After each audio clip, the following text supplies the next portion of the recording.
바리케이트를 쳐야 합니다. 언론 양심의 역사를 이어갈 언론의 바리케이트를 칠 때다.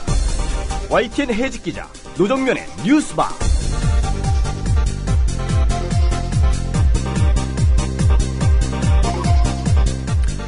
청취자 여러분 안녕하십니까? 어서 오십시오. 11월 6일 뉴스바 문이 열렸습니다.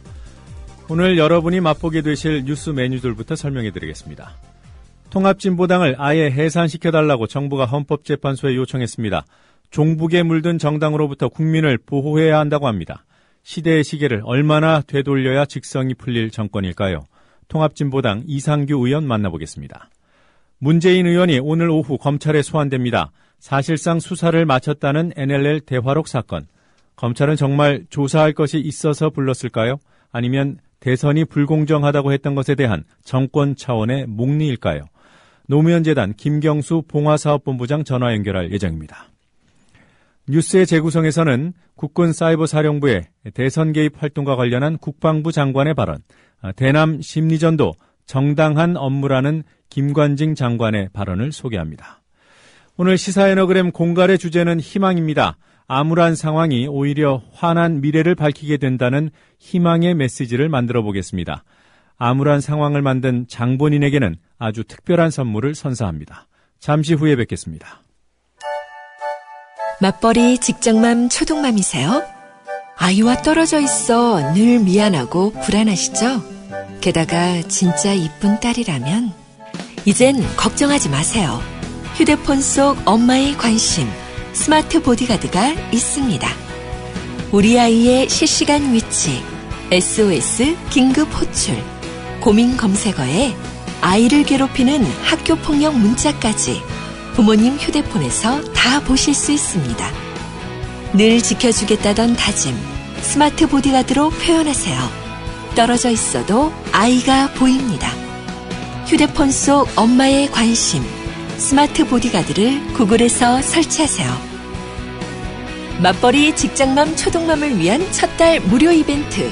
자세한 사항은 스마트 보디가드 홈페이지를 참조하세요.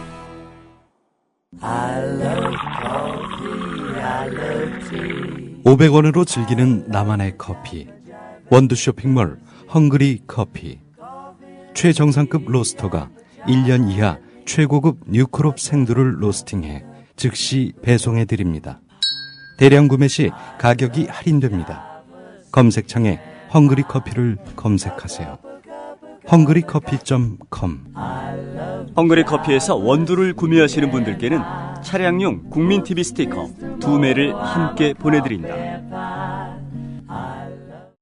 남성 여러분, 값비싼 옷을 입어도 폼이 안 나고 운동할 시간은 없으시다고요? 늘어진 뱃살과 튀어나온 가슴살 때문에 고민이십니까?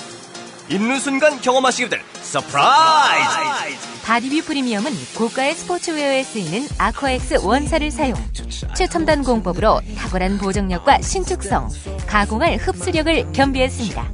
우와, 정말 신기해요. 늘어진 가슴이 근육처럼 탄탄해지고 올챙이 같았던 뱃살도 올라보게 들어간대요. 바디뷰 대단합니다. 입는 순간 몸짱이 되는 남자 보정 속옷 바디뷰. 포털 검색창에 바디뷰를 검색해보세요. 구매하실 때 배송 메시지에 국민TV라고 적어주시면 고가의 사은품을 드립니다. 사흘만 하늘나라에 다녀올 수 있다면 첫째 날은 세종대왕님께 감사의 큰절을 올리겠다. 둘째 날엔 김구 선생님께 뜨거운 술을 한잔 올리고 싶다. 그리고 셋째 날엔 청산하지 못한 우리의 아픈 역사, 친일파들을 꼭 처단하고 오리라. 나는 컨대 우리 라이프 상주는 민족 정기를 일컫는 상주가 되겠습니다. 여러분이 가입하신 해비시 프로를 국민TV에 후원하겠습니다. 가입하실 때 국민TV에 후원해달라고 말씀해주세요. 1600-3267 앞뒤가 다른 1600-3267 우리 라이프 상조 홍대리였습니다. 봉화를 지역 기반으로 하고 있는 영업사원 정봉주입니다. 김장철에 꼭 필요한 삼관왕 절임 배추를 한관왕이 뭐냐? 1관왕 고냉지, 둘째 농약을 일체 사용하지 않았습니다. 그 세 번째 일교차가 대한민국에서 제일 좋은 데입니다. 일교차가 좋으면 배추가 아삭아삭거려갖고 삼관왕 절임 배추 지금 즉시 주문해 주십시오. 이거 안 팔리면 봉봉협동조합 망합니다. 아무나 먹을 수 있는 배추라면 만들지도 않았습니다. 봉봉협동조합 문의 전화 070-4272-2800 070-4272-2800 이거 한번 먹어보면 다른 배추를 먹지를 못합니다.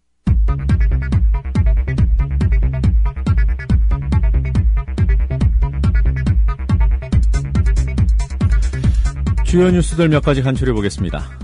통합진보당에 대한 정부의 정당 해산 심판 청구가 정가와 법조계를 비롯해 사회 전반에 파장을 일으키고 있습니다. 이승만 정권이 조봉암 선생을 간첩으로 몰아 사형시키고 진보당을 해산한 일, 그리고 박정희 정권이 유신 말기에 김영삼 신민당 총재의 직무를 정지하고 의원직을 박탈한 사례에 비견되는 일이라는 평가까지 나오고 있습니다. 황교안 법무장관과 이정희 통합진보당 대표의 말입니다. 통합진보당은 강령 등 그 목적이 우리 헌법의 자유민주적 기본 질서에 반하는 북한식 사회주의를 추구하는 것이고, 통합진보당 핵심 세력인 RO의 내란 음모 등 그 활동도 북한의 대남혁명 전략에 따른 것으로 분석되었습니다. 진보당에 대한 탄압에 머무르는 것이 아닙니다. 민주주의에 대한 파괴행위입니다. 정권의 몰락은 필연적입니다. 이른바 내란 음모 사건이 터진 이후 지난 2달 동안 정부의 통합진보당 해산을 요구해온 새누리당은 정부의 이번 조치를 헌법 수호를 위한 불가피한 선택이라는 입장을 밝혔습니다. 민주당은 유감을 표하면서도 청구 철회 요구 없이 헌법재판소의 현명한 판단을 기대한다는 입장을 밝혀 통합진보당과는 거리를 두는 모습을 보였습니다. 문재인 의원이 NLL 대화록 사건 참고인으로 오늘 오후 2시 검찰에 소환됩니다. 대선 후보가 선거에 패한 뒤 검찰에 소환되기는 이번이 처음으로 검찰 소환에 불응한 2008년 정동영 사례와 자진 출석한 2003년 이회창 사례가 있을 뿐입니다. 서울 서초동 검찰청사 앞에서는 문 의원의 검찰 출석에 맞춰 지지자들의 집회가 열릴 예정입니다. 국내에서는 야권을 압박하는 헌정사상 초유의 일들이 벌어지는 가운데 박근혜 대통령은 유럽 순방 2번째 방문국인 영국에서 화려한 환영식에 참석했습니다. 이와 같은 일련의 정치 일정은 대통령이 국내 정치와 거리를 두고 있음을 극명하게 보여줌으로써 차원이 다른 위상에 올라 있음을 과시하려는 의도로 풀이됩니다. 기무사령관 조기교체 파동과 관련해 신임 이재수 기무사령관은 국정감사에 나와 박근혜 대통령의 동생인 박지만 씨와 한 달 전까지 안부 전화를 나눈 사실을 시인하면서도 박지만 인맥 때문에 사령관에 임명된 건 아니라고 주장했습니다. 이날 국정감사에서는 국비 지원을 받는 기무부대 예비역 단체인 충호련이 기무사에 링크된 자체 게시판에 문재인 의원 등 야권 인사들을 지칭하며 깜도 안 되는 놈, 2차례 구속된 년, 홍어 등의 저질 게시물을 올린 사실이 공개됐습니다. 국방정보본부를 상대로 한 국정감사에서 막말 논란이 불거졌습니다. 조보근 정보본부장은 군의 대선 개입 의혹에 대한 질의에 군에서 했으면 이 정도로 했겠냐, 60만 병력을 동원해서 대대적으로 했을 것이라고 말하고 남북한 병사들이 1대1로 싸우면 북한이 우세하다는 등의 발언을 해 빈축을 샀습니다. 미국 국가안보국 NSA가 우리나라를 집중 감시 대상국으로 분류한 문건이 공개되자 외교부가 미국의 우려를 표명하고 해명을 요구했다고 연합뉴스가 보도했습니다. 앞서 미국의 뉴욕타임스가 보도한 문건에는 한미 FTA와 육자회담, 전시작전권 반환 등이 논의되던 2007년 미국이 한국을 주요 감시 대상국으로 지정했고 정보 수집을 위한 기지까지 설치했다는 내용이 담겨 있습니다. 수능 예비 소집일인 오늘 전국적으로 비 예보가 나와 있습니다. 특히 오늘 밤부터 중국에서 미세먼지가 유입돼 수능 당일인 내일은 대기 중 미세먼지 농도가 최고치를 기록할 것으로 보입니다. 간추린 뉴스였습니다.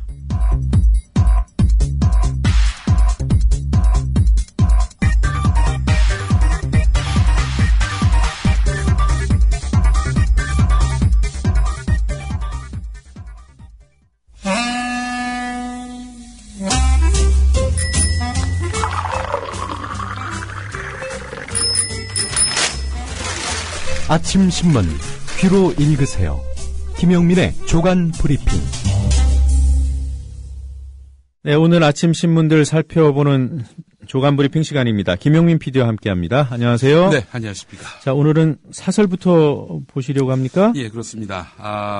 어제 그 통합진보당 그 목적과 활동이 우리 헌법의 토대인 민주적 기본 질서를 해치고 있다. 정부가 이렇게 보고 헌법재판소에다가 통합진보당 해산 심판을 청구했습니다. 자, 이를 두고 조선일보와 한국일보의 사설을 차례로 소개해드릴까 하는데요. 조선일보 사설입니다. 국가 권력을 김일성, 김정일, 김정은 3대가 사유화하고 세습해온 북한 체제는 우리 헌법의 민주적 기본 질서를 부정하는 유사 국가다. 민주적 기본 질서에 대한 헌법적 차원의 그런 인정, 지지, 이 가치를 부정하는 유사 국가다. 가짜 국가다. 통합진보당은 이런 북한을 추종하며 대한민국을 무력 폭동으로 쓰러뜨리고 북한식 체제를 만들려 하고 있다. 통합진보당은 진보 정당임을 내세워 왔지만 사실은 북한 노동당의 대남 적화 전략의 하수인 노릇을 해온 위장 정당일 뿐이다. 이러면서 독일 연방헌법재판소가 1952년 당을 히틀러의 영도자 원리에 따라 운영한 사회주의 제국당에 대해서 민주적 기본 질서를 무너뜨리려 하고 있다며 해산 명령을 내린 사실을 들먹이면서 헌법재판소는 이번 통합진보당 위헌 심판을 통해 어떤 정당이나 정치 세력도 대한민국 헌법 질서 안에서 활동해야 한다는 것을 분명히 보여줘야 한다. 말하자면 퇴출시켜야 한다. 이렇게 주장하고 있습니다. 예. 이 김일성, 김정일, 김정은 3대 사유와 세습, 이거에 대해서 조선일보가 아주 정면으로 비난하고 나섰네요. 방모, 방일영, 그리고 방우영, 방상훈으로 이어지는 3대가 사유화하고 세습해온 조선일보 체제에 대해서 갑자기 제가 떠올리는 거는 좀 굉장히 저도 비슷한 시기에 같이 떠올렸습니다. 예. 아니 조선일보가 이걸 비난하면 안 되지. 그렇지 않습니까? 예, 제가 올 초인가요? 4월인가? 그쯤에 동아일보 채널에 나가가지고 4대 세습을 비난했었습니다. 네, 동아일보 비판하셨죠? 예, 그렇습니다. 네, 비난이 아니고 비판하셨습니다. 비판했습니다. 네. 그렇죠. 비판을 했습니다. 동아일보 나가서 말이죠. 동아일보는 3대 세습 정도가 아니라 4대 세습이죠. 여기 왜 나가셨습니까? 예? 왜 나가셨습니까? 그 얘기하려고. 네. 아니, 부르길래, 좋은 기회다. 나가서 이 얘기해야지. 예. 나갔는데, 그 박종진 앵커가 얼굴이 사색이 되더니 막 제지를 시키려고 하더라고요. 네. 다 할 얘기는 다 했습니다. 조선일보가 3대 세습을 비난하면 안 되지. 그렇지 않습니까? 예. 하여간, 조선일보의 논조를 따지기에 앞서서 그 얘기를 좀 하고 싶었고요. 예. 자, 한국일보 사설, 제목은 이렇습니다. 통합진보당 해산 청구에 선뜻 동의하기 어렵다. 이런 제목입니다. 휴전협정을 평화협정으로 대체한다는 등의 통합진보당의 강령이 북한의 고려연방제 통일방안과 닮았고 일하는 사람이 주인되는 자주적 민주정부라는 강령은 자유민주주의 기본질서에 배치된다는 것이 박근혜 정부의 시각이다. 박근혜라는 말은 제가 집어넣습니다. 이 한국일보 사설 내용이 이러한데요. 자, 사설을 계속 읽어보겠습니다. 그러나 편견 없이 통합진보당의 강령이나 당원을 살피면 계층적 편향은 뚜렷해도 자유민주주의에 대한 위협을 곧바로 읽어내기는 쉽지 않다. RO, 이른바 지하조직의 그 북한 추종 경향이나 자유민주주의 체제에 대한 반감이 확연하더라도 그것이 통합진보당 일부의 일탈인지 주된 활동인지도 섣불리 판단해서는 안 된다. 이석기 의원 등의 내란음모 사건의 실체가 밝혀지지 않았다는 점에서 헌법재판소가 독자적으로 신속한 판단에 이르기란 쉽지 않다. 이런 상황에서 정부의 제소에 즉각 반발하며 의문을 던지거나 심판 청구에 무조건 동조할 게 아니다. 이렇게 한국일보는 정리하고 있습니다. 그러니까 지금 이석기 의원의 이른바 내란음모, 법원에서 판결이 나기도 전에 헌법재판소 보고 통합진보당은 이적 정당이니 없애라. 이렇게 얘기하는 것 자체가 순서가 틀렸다는 거죠. 네. 180일 이내에 결과가 나와야 한다는데 180일 이내에 이석기 의원에 대한 확정 판결이 나올 가능성은 거의 제로에 가깝지 않습니까? 네. 180일이 강제 규정은 아니더군요. 예, 그렇습니다. 네. 예. 그런데 180일 이내에 판정해야 된다. 이런 식으로 오도하는 그런 신문들 기사도 있더라고요. 예. 과거 독일 같은 경우에는 예. 뭐 이런 위헌정당 심판 청구가 있긴 있었습니다만 예. 수년에 걸쳐서 그렇죠. 재판이 진행됐습니다. 네. 4년 정도 시간이 걸렸더라고요, 보니까. 네. 예. 자, 뭐 말씀하신 대로 행정부가 정당 위헌성에 대한 그런 법원의 판단을 구해서 정당이 없어진 경우는요. 1950년대 독일에서 2차례, 2001년 터키에서 1차례 있었습니다. 한국에서는 뭐 정당 해산 심판에 의한 것은 아니지만 1958년 진보당이 조봉암 선생의 진보당이 행정부 집권으로 해산된 바 있었습니다. 이승만 정권 말기였고요. 다분히 조봉암 당수에 대한 그런 이 정치 보복적 차원에서의 어떤 조치라는 점에서 봤을 때 1958년 이 나라에서 있었던 진보당 해산은 대단히 무리한 것입니다. 1958년 검찰은 진보당의 평화통일론이 대한민국의 존립을 부인하고 정강정책이 북한노동당의 정책과 상통한다면서 진보당을 헌법 위반 불법단체라고 당시에 주장했죠. 하지만 이듬해 2월 그러니까 1959년 2월입니다. 이승만 정권 체제 아래서 대법원은 진보당에 대해서 진보당의 강령 정책은 헌법의 각 규정에 비춰볼 때 위헌이라 할 수 없고 평화통일에 관한 주장 역시 헌법상 언론 자유의 한계를 이탈하지 아니하는 한 이를 위헌이라고 말할 수 없다. 이렇게 판단을 했었습니다. 자, 이를 두고 경향신문과 인터뷰한 서강대 현대정치연구소 서복경 교수는요. 1958년 당시 진보당의 강령이 현재의 통합진보당 강령보다 더 진보적이었다는 점을 감안할 필요가 있다라고 말했습니다. 그 말하자면은 당시 진보당 강령은 대법원에 의해서 문제없다 이렇게 판결이 났는데 통합진보당의 강령 이보다 훨씬 덜 진보적이라 할 수 있는 통합진보당의 강령을 문제 삼아서 정당을 해산시키기는 쉽지 않다. 이런 서복경 교수의 의도가 읽혀지네요. 경향신문 3면에 관련 기사가 있습니다. 한겨레 2면을 보겠습니다. 진보당의 강령과 관련해서 정부가 지금 뭔가 상당히 문제가 있다. 이게 뭐 북한을 추종하는 그런 의사와 의지가 다분히 읽힌다. 이렇게 지금 주장하고 있지 않습니까? 그러니까 진보적 민주주의가 북한의 김일성 주석이 사용한 표현을 도입한 것이다. 정부는 그렇게 주장하고 있지 않습니까? 이에 대해서 진보당은 1970에서 1980년대처럼 민주주의를 다시 내세우면은 낡은 것 같은 고민이 있었다. 사회민주주의, 진보적 자유주의라는 말이 나오는 상황에서 올해 6월 정책당대회부터 민주주의의 진보적이란 말을 붙여서 공식화한 것이다. 이렇게 말을 했습니다. 특히 진보당이 강령으로 내세운 생애주기별 공적 서비스 확대, 보편적 복지 사회 실현, 이거는 박근혜 대통령도 채용해서 주장한 것입니다. 북한 주장을 그대로 따른다는 강령을 박근혜 대통령도 그냥 옮겨서 썼네요. 예, 박근혜 대통령도 종북인가요? 이런 의문이 또 가능한 대목인 것이죠. 이런 일들이 벌어지면 결국 어떻게 됩니까? 김일성 주석이 했던 얘기는 하면 안 된다는 거 아니에요? 네. 그러니까 알아야지 하지 않겠죠. 예. 공부해야 되는 거 아닙니까? 김일성 주석이 뭔 얘기를 했나? 네. 책을 다 뒤져봐야 되고 주체사상 연구해야 되고 말이죠. 그러니까 그 말을 비껴가려면 말이죠. 그러란 얘기인지 참. 자, 결국 이제 헌법재판소로 넘어가게 됐는데요. 쟁점은 무엇인지 오늘 한국일보가 3면에서 짚었습니다. 일단 헌법학자들은 통합진보당 해산 심판 청구와 관련해서 법무부의 입증 책임이 무겁다. 이렇게 입을 모았습니다. 어제 발표한 내용대로라면은 이 법무부의 입증 책임이 상당히 미흡하다. 이런 얘기기도 합니다. 정태호 경희대 법학전문대학원 교수는 법무부 해석처럼 국민주권을 부인하는 의미에서 민중주권을 표방하는 것인지 소수가 다수를 착취하는 사회구조에 대한 반성이 담긴 강령을 곧 북한 것이라고 할 수 있을지 이거 의문이다. 정부 주장에 유력한 증거가 뒷받침돼야 한다.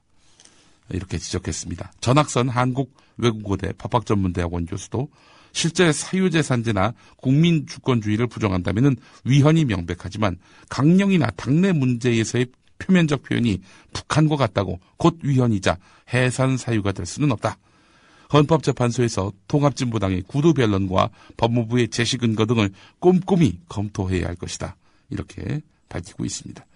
자, 물론 내란 음모 혐의를 받고 있는 통합진보당 이석기 의원이라든지 이른바 지하조직 RO의 활동이 곧 통합진보당의 행위로 볼 수 있는지 볼 수 있다면 이것은 위헌정당에 해당할 수 있다라는 것이 허영 경희대 법학전문대학원 석좌 교수의 주장이기도 합니다. 하지만 같은 학교 정태호 교수는 공식적 의결기구를 거쳐서 당의 의사로 무장혁명을 추구한 것이 아닌데다 당 일부 세력이 저지른 행위로 결론 날 경우 부분 해산 검토가 적절할 수도 있다 이렇게 밝히고 있는데요.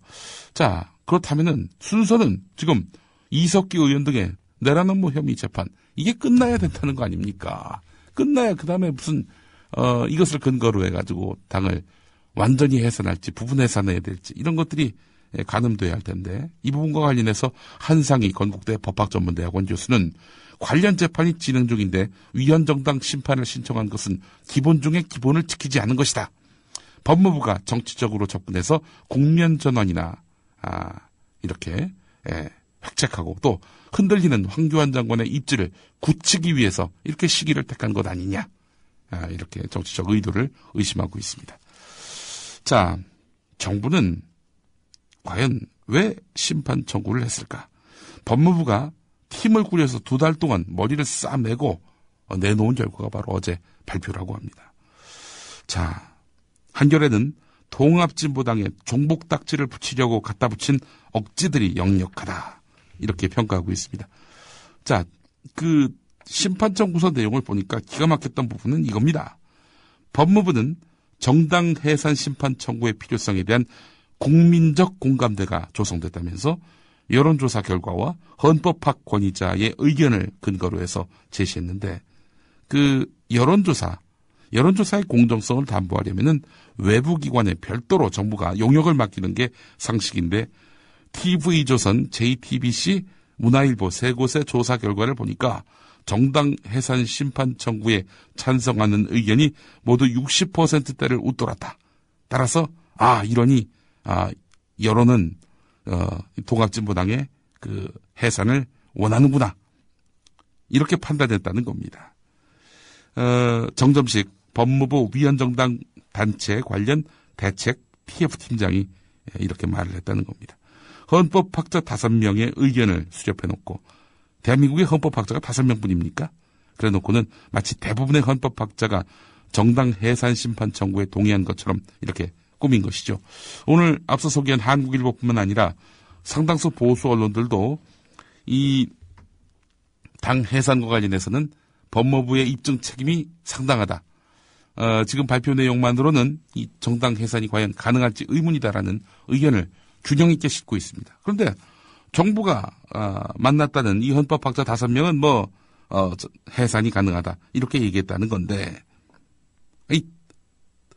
지금 보수 언론들도 이렇게 헌법학자들 사이에서 의견이 분분하다라고 말하고 있는 상황에서 정부가 특정한 의견을 갖고 있는 정부 의견에 동조하는 그런 헌법학자만 골라가지고 그렇게 해서 이제 말하자면 자기들의 의견에 맞게 아전인수격의 그런 의견을 받은 것이 아니겠는가, 의견을 받은 것이 아닌가 하는 그런 의문을 갖게 합니다. 박근혜 대통령 물러나라는 여론이 60% 넘으면 물러날 겁니까? 4대강 안 된다라는 의견이 60% 넘었었죠. 그 종편 안 된다 의견도 60%가 넘었었습니다.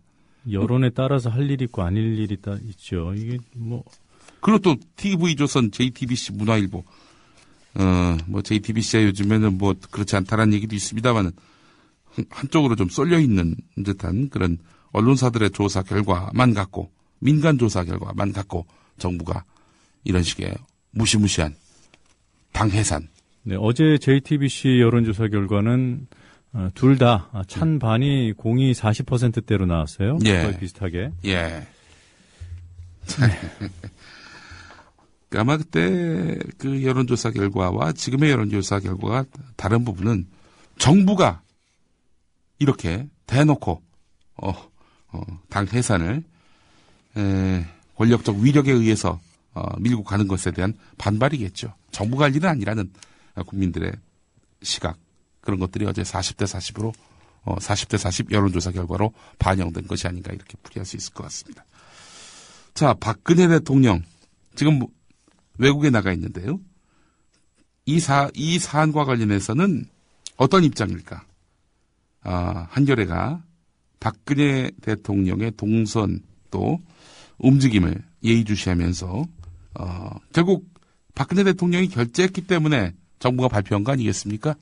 결재 시점을 유의 깊게 봤습니다. 그랬더니 런던에 가자마자 결재를 한 것으로 나타났다.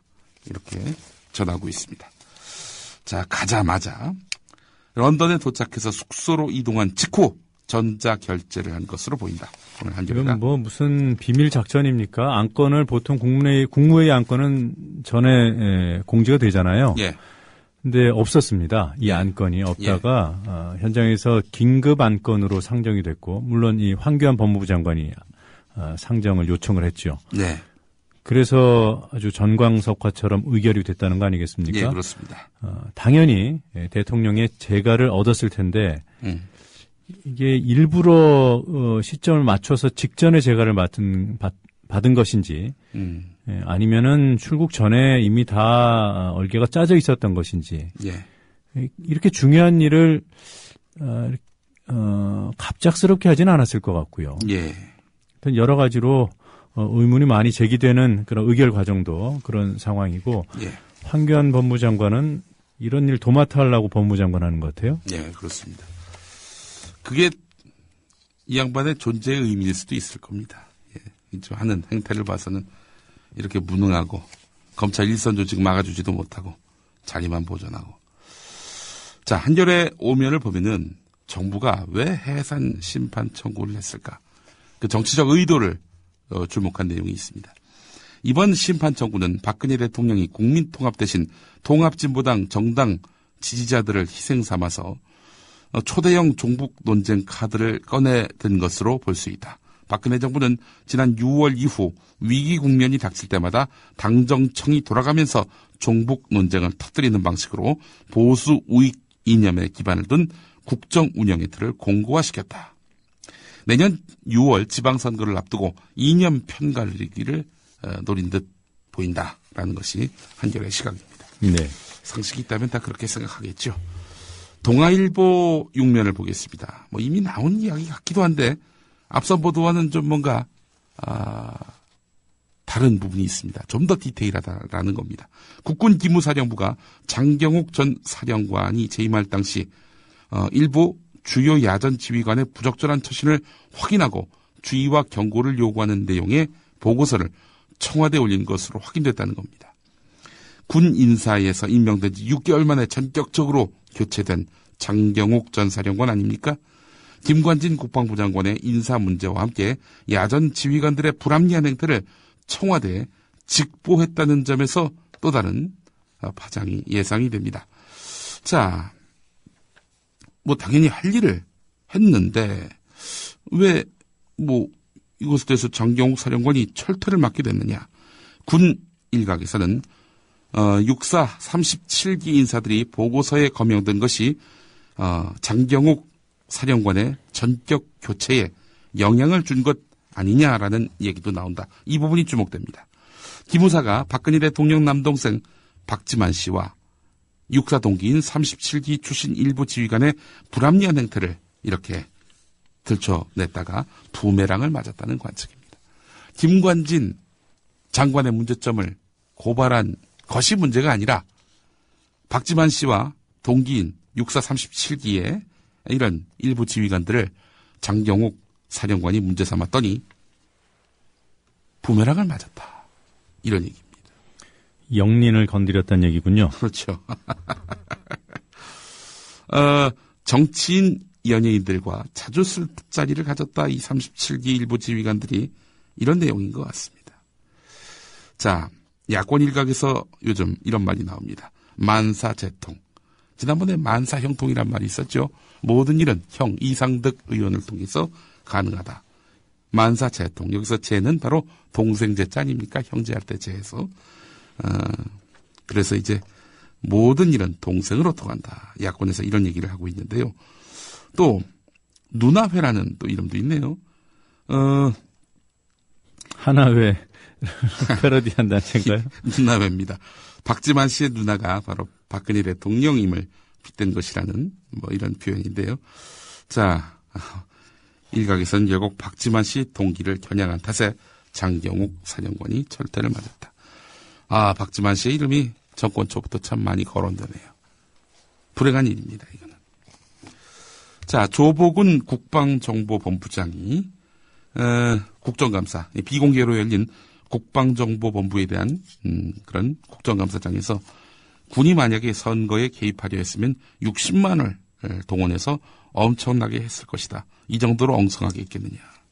이런 말을 했습니다. 또 남과 북이 1대1로 전쟁하면은 남한이 진다. 이런 얘기도 했는데 이런 터무니없는 그런 주장에 대해서 국방비, 1년 국방비만 딱 들이대면은 이 주장이 얼마나 터무니없는지를 알 수 있습니다. 1년 국방비 북한은 1조, 남한은 34조입니다. 그런데 남북이 1대1로 전쟁하면 남한이 진다? 북한보다도 34배나 더 많은 국방비를 쓰고 있는데도 진다. 이런 지휘관, 이런 군인들 내쫓아야 되는 거 아닙니까? 뭐 이런 놈들이 지금 군을 통솔할 수가 있어요, 이게. 34배나 예산 갖다 써놓고 말이죠. 오늘 참 볼 기사들이 많은데, 예, 두 개만 더 보겠습니다. 최근 정부가 국회에 제출한 2014년 예산안, 이걸 한국일보가 예의주시하고 있는데요. 8면에 관련 기사가 있습니다. 새마을운동 세계화에 30억, 아프리카 새마을운동에 25억. 이런 게 있다고 합니다. 한식 세계화 사업에 또 어마어마한 돈이 들어갔던 과거가 갑자기 생각이 납니다. 곳곳에 숨어있는 정권 맞춤형 예산. 이거 오늘 한국일보가 문제 삼고 있습니다. 자, 지난 대선 당시에 박근혜 새누리당 후보를 비판하는 글을 썼다가 공직선거법 위반 혐의로 기소된 시민이 1심, 2심에서 모두 무죄를 선고받았습니다. 자, 그런데 중요한 것이 있습니다. 이게 국민참여재판이 아닙니다. 일반 재판입니다. 박근혜 비판글 이와 관련해서 재판을 받았는데 일반 재판에서도 무죄를 받았다는 것이죠. 자, 국민참여재판이기 때문에 뭐 감성에 호소했기 때문에 배심원들이 뭐 유죄받을 사람들을 무죄로 판결했다. 이런 식의 적용은 무리하다라는 것이 오늘 한겨레의 논지입니다. 12면에 관련 기사가 있습니다. 이 해당 게시물이 객관적 사실에 부합한다고 법원이 판단을 했군요. 예, 그렇습니다. 그 객관적 사실에 부합하는 그 문제의 게시물들. 제가 소개해드릴까요? 결혼 얘기는 뭐 할 필요 없을 것 같고요. 예. 직장 생활 안 해봄. 빨갱이 독재까지 다 해본 닭깎기 마사오의 따님. 돈 뺏으려고 기업과 오너를 조지다라는 표현을 썼군요. 예, 정수장학회. 위안부 인혁당 건으로 사과도 안 함. 5.16은 어쩔 수 없다. 네, 이런 내용이었군요. 예, 네. 그렇습니다. 불순한 동기가 있었다고 보기 어렵고 공익이 우월한 동기가 된 것이다. 이렇게 말을 했습니다. 공익적 표현이었다는 평가로 또 해석이 됩니다. 오늘 여기까지 하겠습니다. 네, 잘 들었습니다. 고맙습니다.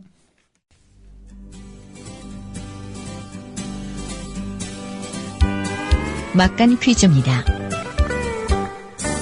통합진보당은 강령 등 그 목적이 우리 헌법의 자유민주적 기본 질서에 반하는 북한식 사회주의를 추구하는 것이고 통합진보당 핵심 세력인 RO의 내란 음모 등 그 활동도 북한의 대남혁명 전략에 따른 것으로 황교안 법무부 장관이었습니다.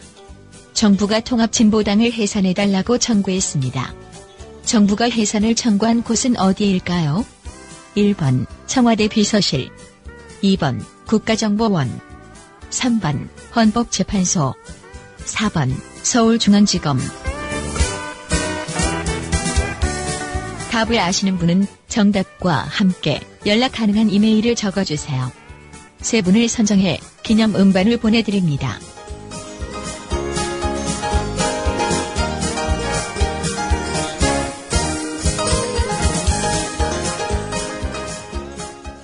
그 돌발 영상을 보실 때마다 그 뒤에 숨은 제작자가 궁금하지는 않으셨습니까? 돌발 영상 노종면 PD. 자, 국보 1호 숭례문의 붕괴 가능성이 시간이 갈수록 더 커지고 있습니다. 현장 상황을 좀 정리를 해주셔야겠어요. 네, 그렇습니다. 안녕하십니까. 뉴스타파 앵커 노종면입니다. 3년 5개월 만에 스튜디오 아닌 스튜디오에 앉아 카메라를 바라봅니다. 지금 여러분께서는 YTN 해직 기자 노종면이 진행하는 노종면의 뉴스바를 듣고 계십니다. 노종면의 뉴스바는 매일 아침 7시부터 9시까지 국민TV 라디오로 방송됩니다. 这鉴于当前叙利亚局势 국제뉴스 한반도 정세를 한눈에 황준호의 월드 리뷰.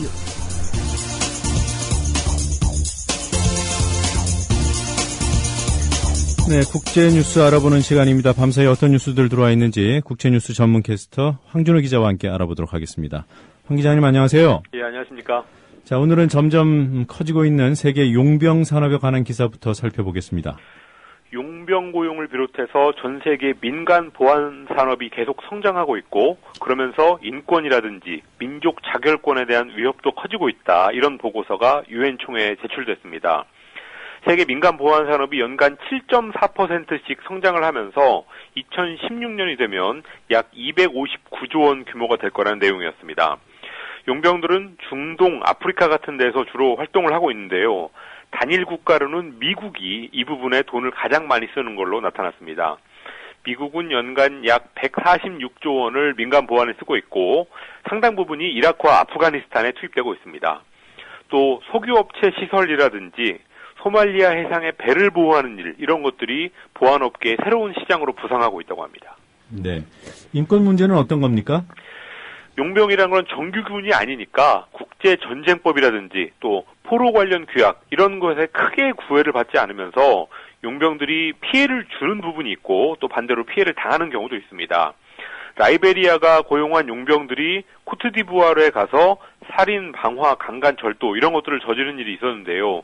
이거는 이제 용병들이 현지 민간인들한테 피해를 주는 경우입니다.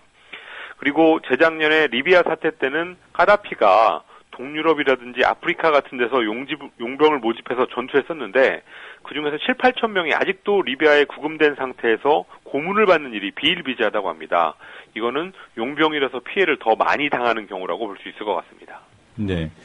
그 용병으로 전쟁을 치르는 걸 흔히 그 전쟁의 민영화라고 한다죠? 그렇습니다. 이라크가 전쟁의 민영화하면 이라크가 아주 대표적인데요. 미군이 지금 다 철수했다고는 하지만 과거에 미군이 했던 부분을 용병하고 민간 보안업체가 대신 맡아서 하면서 이라크 전쟁은 여전히 끝나지 않았다. 이런 시각이 많습니다. 그 과정에서 블랙워터라는 민간 보안업체의 비리 파문 이런 것들도 있었는데요. 정부 입장에서는 의회 견제라든지 법 위반 이런 문제에서 자유로우니까 용병을 더 쓰고 싶은 유혹을 쉽게 풀칠 수는 없어서 오히려 이 산업의 규모가 커지고 있습니다. 오바마 정부 들어서 정식 공습보다는 드론, 무인기에 의한 비밀 전쟁을 더 선호하게 된 것, 이것하고 비슷한 맥락인데요. 유엔이 이번에 좀 자제하라고 호소는 했지만 이게 쉽게 먹히지는 않을 것 같습니다. 네. 그 미국뿐만 아니라 영국도 독일을 도청했다는 보도가 나왔군요. 영국이 독일 의회하고 메르켈 총리의 관저 코앞에 있는 자기네 베를린 주재 대사관에다가 도청 시설을 옥상에다 설치해두고 독일 내의 통신을 몰래 엿들어봤다고 영국의 인디펜던트가 보도했습니다. 전직 CIA 요원 스노든이 유출한 문서에 의해서 역시 밝혀진 사실인데요. 영국하고 독일이 유럽에서 상당한 라이벌 관계이기 때문에 이게 미국이 도청했을 때보다 훨씬 더 파장이 클 걸로 보입니다. 독일 정부는 어제 즉각적으로 영국 측에 해명을 요구했습니다. 미국, 영국, 캐나다, 호주, 뉴질랜드 이렇게 5개의 나라를 Five Eyes, 5개의 눈이라고 도청 동맹국이라고 부르는데요. 각자 이제 도청을 열심히 해서 정보를 나눠왔는데 독일이 바로 그 주요 타깃이었던 것으로 이번에 확인됐습니다. 네. 그 정상의 이메일이 도청됐다는 브라질에서는요. 예. 그 자체 이메일 시스템을 만들기로 했어요. 정부에서 사용하는 공적인 메시지의 비밀을 보호하기 위해서 이런 결정을 브라질에서 내렸습니다. 그동안은 그냥 공무원들이 마이크로소프트 아웃룩 같은 걸 그냥 써왔는데 이제는 공무원들에서만큼은 새로 어떤 시스템을 만들어서 쓰겠다는 건데요. 호세프 대통령을 도청했다는 게 알려지면서 내려진 후속 조치였습니다. 또 브라질 정부는 구글, 페이스북, 트위터 같은 기업들도 브라질에서 얻은 정보를 빼내지 못하게 하기 위해서 브라질 안에다가 데이터 센터를 구축하라 이런 법안도 추진하고 있습니다. 다른 나라에서도 이런 비슷한 움직임이 속속 나오고 있는데요. 미국의 도청 파문 때문에 정보의 자유로운 유통이라는 인터넷 정신 이게 훼손이 되고 있고 또 국가별로 칸막이가 쳐지고 있다라는 지적이 나오고 있습니다. 네. 일본 총리실의 권한을 강화하는 법안이 추진되고 있다던데 어떤 내용입니까? 아베 내각이 우리나라의 대통령 비서실격인 내각 관방에다가 인사국이라는 것을 새로 만들어서 각 부처 간부들에 대한 인사권을 강화하겠다는 내용의 법안을 국회에다 냈습니다. 우리로 치면 차관복급 이상의 간부 약 600명의 인사를 총리실에서 앞으로는 직접 하겠다는 건데요. 그동안은 인사원이라고 독립적인 조직에서 해왔던 일의 상당 부분을 총리실이 가져가겠다는 뜻이었습니다. 이게 정치적으로 어떤 의미가 있습니까?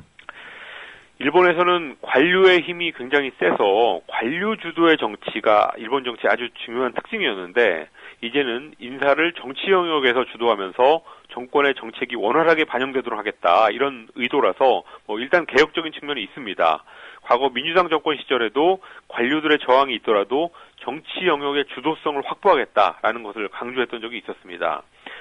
그렇지만 아베 내각이 요즘에 국가안전보장회의를 새로 만들고 또 외교안보 관련한 정보를 통제하려고 하는 것 이런 것들하고 이번 인사국 신설을 묶어서 본다면 총리실이 너무 비대해진다라는 문제가 제기되고 있습니다. 또 의원들이 각 장관을 맡으면서 정당 책임 정치를 하는 게 내각제인데 총리한테 대통령 같은 권한이 주어지는 게 맞냐 하는 문제도 나오고 있습니다. 네, 실질적인 대통령제라는 느낌이 드는군요. 그렇습니다. 아리엔티나에서요. 우리나라로 치면 조선일보쯤 될까요? 최대 언론 그룹을 해체하는 작업에 나섰군요. 아르헨티나는 그루포 클라린이라는 막강한 보수 언론 그룹이 있는데요. 네. 그동안 중도 좌파 정부하고 갈등을 많이 해왔습니다. 그래서 정부가 미디어 독과점 규제법이라는 법을 만들었고 최근에 대법원이 그 법이 헌법에 위배되지 않는다라는 판결을 내리면서 그룹 해체 작업에 나섰습니다. 아르헨티나 방송통신위원회가 이 그룹의 주식을 자발적으로 처분해서 6개의 소그룹으로 나눠라라는 권고안을 그룹에다가 전달했는데요. 상당한 논란이 될 것 같습니다. 당연히 그루포 클라린에서는 표현의 자유를 위축시키는 처사다 이렇게 반발을 하면서 국제 제소까지 추진하겠다는 입장을 밝혔습니다. 규모가 어느 정도나 되는 회사입니까? 그루포 클라린은 신문, 지상파 TV, 케이블 TV, 라디오 방송, 언론의 모든 영역을 가지고 있는데요. 재작년 같은 경우에 매출이 20억 달러, 우리 돈으로 약 2조 원이 넘었습니다. 이런 상황을 깨겠다는 그 미디어 독과점 규제법은 단일 기업이 운영할 수 있는 TV와 라디오 방송사의 수를 줄이는 내용이 골자인데요. 정확히 그루포 클라린을 겨냥한 법이었습니다. 남미에서는 1990년대 이후부터 좌파 정부가 여러 나라에서 등장하고 있고 그러면서 기득권을 대변하는 언론하고 정부의 갈등 이런 것이 곳곳에서 있었습니다.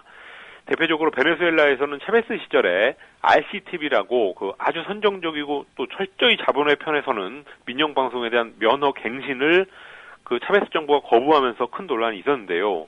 이번 아르헨티나 사례도 그런 같은 흐름에 있습니다. 여론 다양성 확보라든지 또 기득권 언론의 해체라는 큰 방향에서는 이게 맞는 것 같은데 언론 시장의 개입에 대한 또 이게 있으니까 그거를 지켜야 되는 그런 쉽지 않은 문제에 아르헨티나 정부가 직면하게 됐습니다. 네. 그 미국 보잉사가 한국 전투기 사업에 대한 의견을 내놨어요.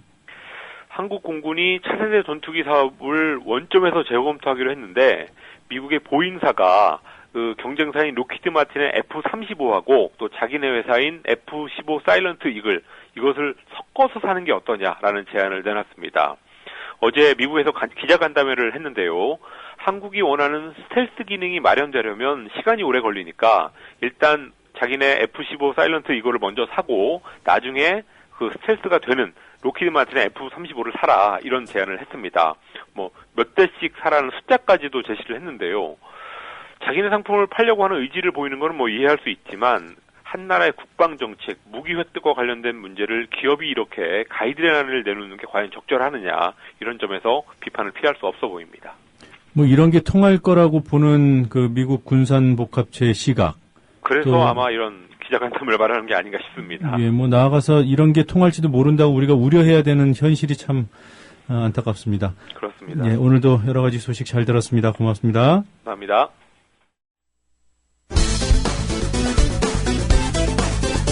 장관과 그 예하의 사이버 사령부가 해야 될 역할은 적국이 말씀하신 것처럼 우리 인터넷 공간을 통해서 어떤 일들을 한다면 그것을 국민들이 보지 않도록 막는 역할을 하는 겁니다. 하지만 국방부는 그런 일은 안 하면서 국민을 상대로 사이버 심리전을 벌이고 있다는 김관진 민주당 의원의 질의. 이에 대한 김관진 국방부 장관의 답변. 심리전이라 하는 것은 북한에 대해서도 직접적으로 심리전을 하지만은 이걸 오염 방지를 하기 위한 대내 심리전도 심리전의 범주에 포함이 됩니다. 하기 때문에 이것은 통합적이고 복합적. 지금 말씀 똑바로 하세요. 대한민국 국민을 상대로 심리전을 펼치는 게 국방부의 원칙이다 이렇게 지금 말씀하시는 거예요? 그것은 대한민국 국민들이 오염당하지 않도록 정당한 방법으로 올바른 정책을 설명하는 겁니다. 다음 날 윤호중 민주당 의원 김관진 국방부 장관을 거세게 몰아붙이는데 어제 대국민 사이버전을 수행해왔고 앞으로도 그렇게 군이 대국민 사이버전을 수행하는 것이 정당하다. 그것이 나의 소신이다. 라고 한 발언 이 자리에서 즉각 취소하고 사과하시기 바랍니다. 제 발언은 북한이 대남 심리전 그게 사과할 아니 아닙니다. 이렇게 군이 국민을 상대로 전투를 해요.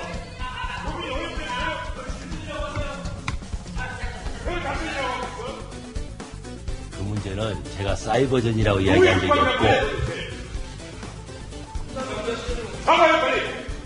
그건 사과할 일이 아닙니다. 정당한 임무를 수행하는 겁니다. 이게 무슨 정당한 임무예요?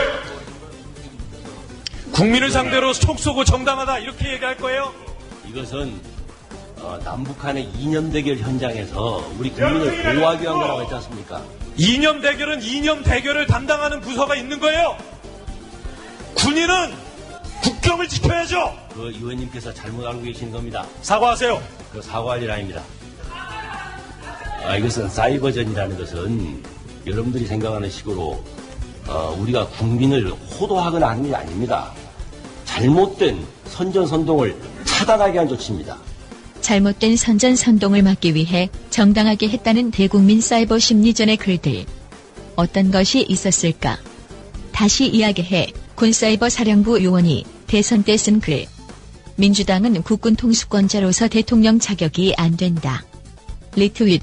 문재인은 세습 정권의 프락치다. 라는 글의 허리라는 말로 리트윗.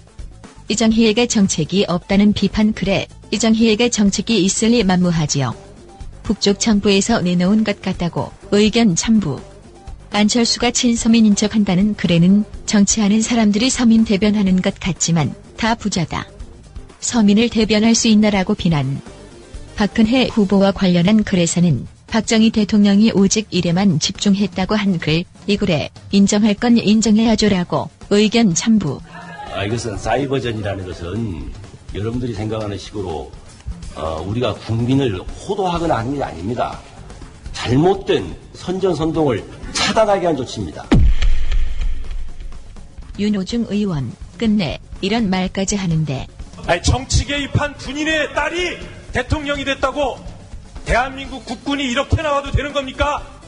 대한민국 국군이 이렇게 나오는 것은 대한민국 국군이 하면 다 옳다고 믿는 사람이 대통령이어서 그런 것은 아닐까. 1961년 5.16 군사 쿠데타 당시 친애하는 애국동포 여러분, 은인자중하던 군부는 드디어 오늘 아침 미명을 기해서 일제히 행동을 개시해 국가의 행정, 입법, 사법 3권을 완전히 장악하고 이어 군사혁명위원회를 조직했습니다.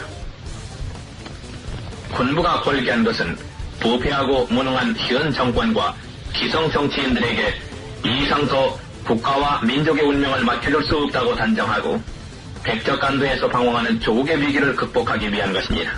5.16은 그 구국혁명이었다 그렇게 생각을 하고 있습니다. 또 그 당시 안보적으로 굉장히 위험한 그런 위기 상황에서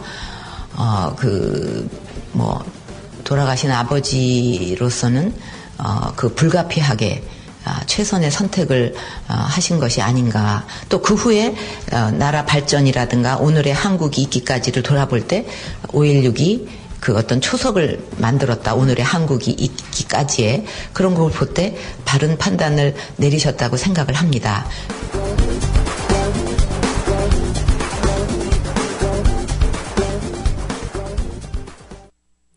노종면의 뉴스바와 함께하고 계신 지금 시각은 7시 50분입니다. 이 시각 간추린 뉴스입니다. 2014학년도 대학 수학능력시험 수험생 예비 소집이 시험 하루 전인 오늘 오전 10시 출신 고교와 각 시험지구 교육청에서 열립니다. 대학 수학능력시험장엔 휴대전화와 스마트시계, 디지털 카메라, mp3, 전자사전 등 모든 전자기기는 반입이 금지됩니다. 민주당 문재인 의원이 남북 정상회담 회의록 의혹 사건과 관련해 오늘 오후 2시 검찰에 출석합니다. 검찰은 문 의원에 대한 조사가 마무리되는 대로 최종 수사 결과를 발표할 것으로 보입니다. 최근 중국의 스모그 영향으로 8살 어린이가 폐암에 걸렸다는 진단이 나왔습니다. 중국의 스모그가 사망률을 높이고 생식 능력과 면역 체계에도 악영향을 준다는 연구 결과가 나왔습니다. 외국 주요 국가와 정상들에 대한 무차별 도청으로 비난을 받고 있는 미국 정보국이 한국도 도청해온 것으로 드러났습니다. 반기문 유엔 사무총장도 포함됐습니다. 국정감사가 사실상 마무리된 가운데 여야는 본격적인 입법 경쟁에 돌입합니다. 여당은 경제 활성화에, 야당은 경제 민주화에 초점을 맞추고 있어 충돌이 예상됩니다. 지금까지 이 시각 간추린 뉴스 아나운서 김희주였습니다.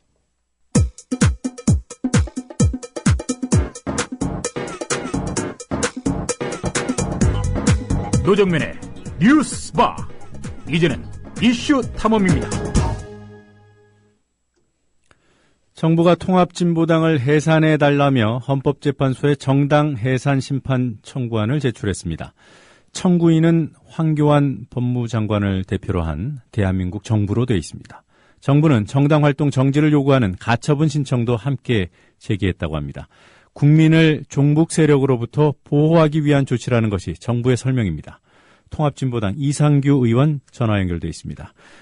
이상규 의원님 안녕하세요. 예, 안녕하십니까. 이상규입니다.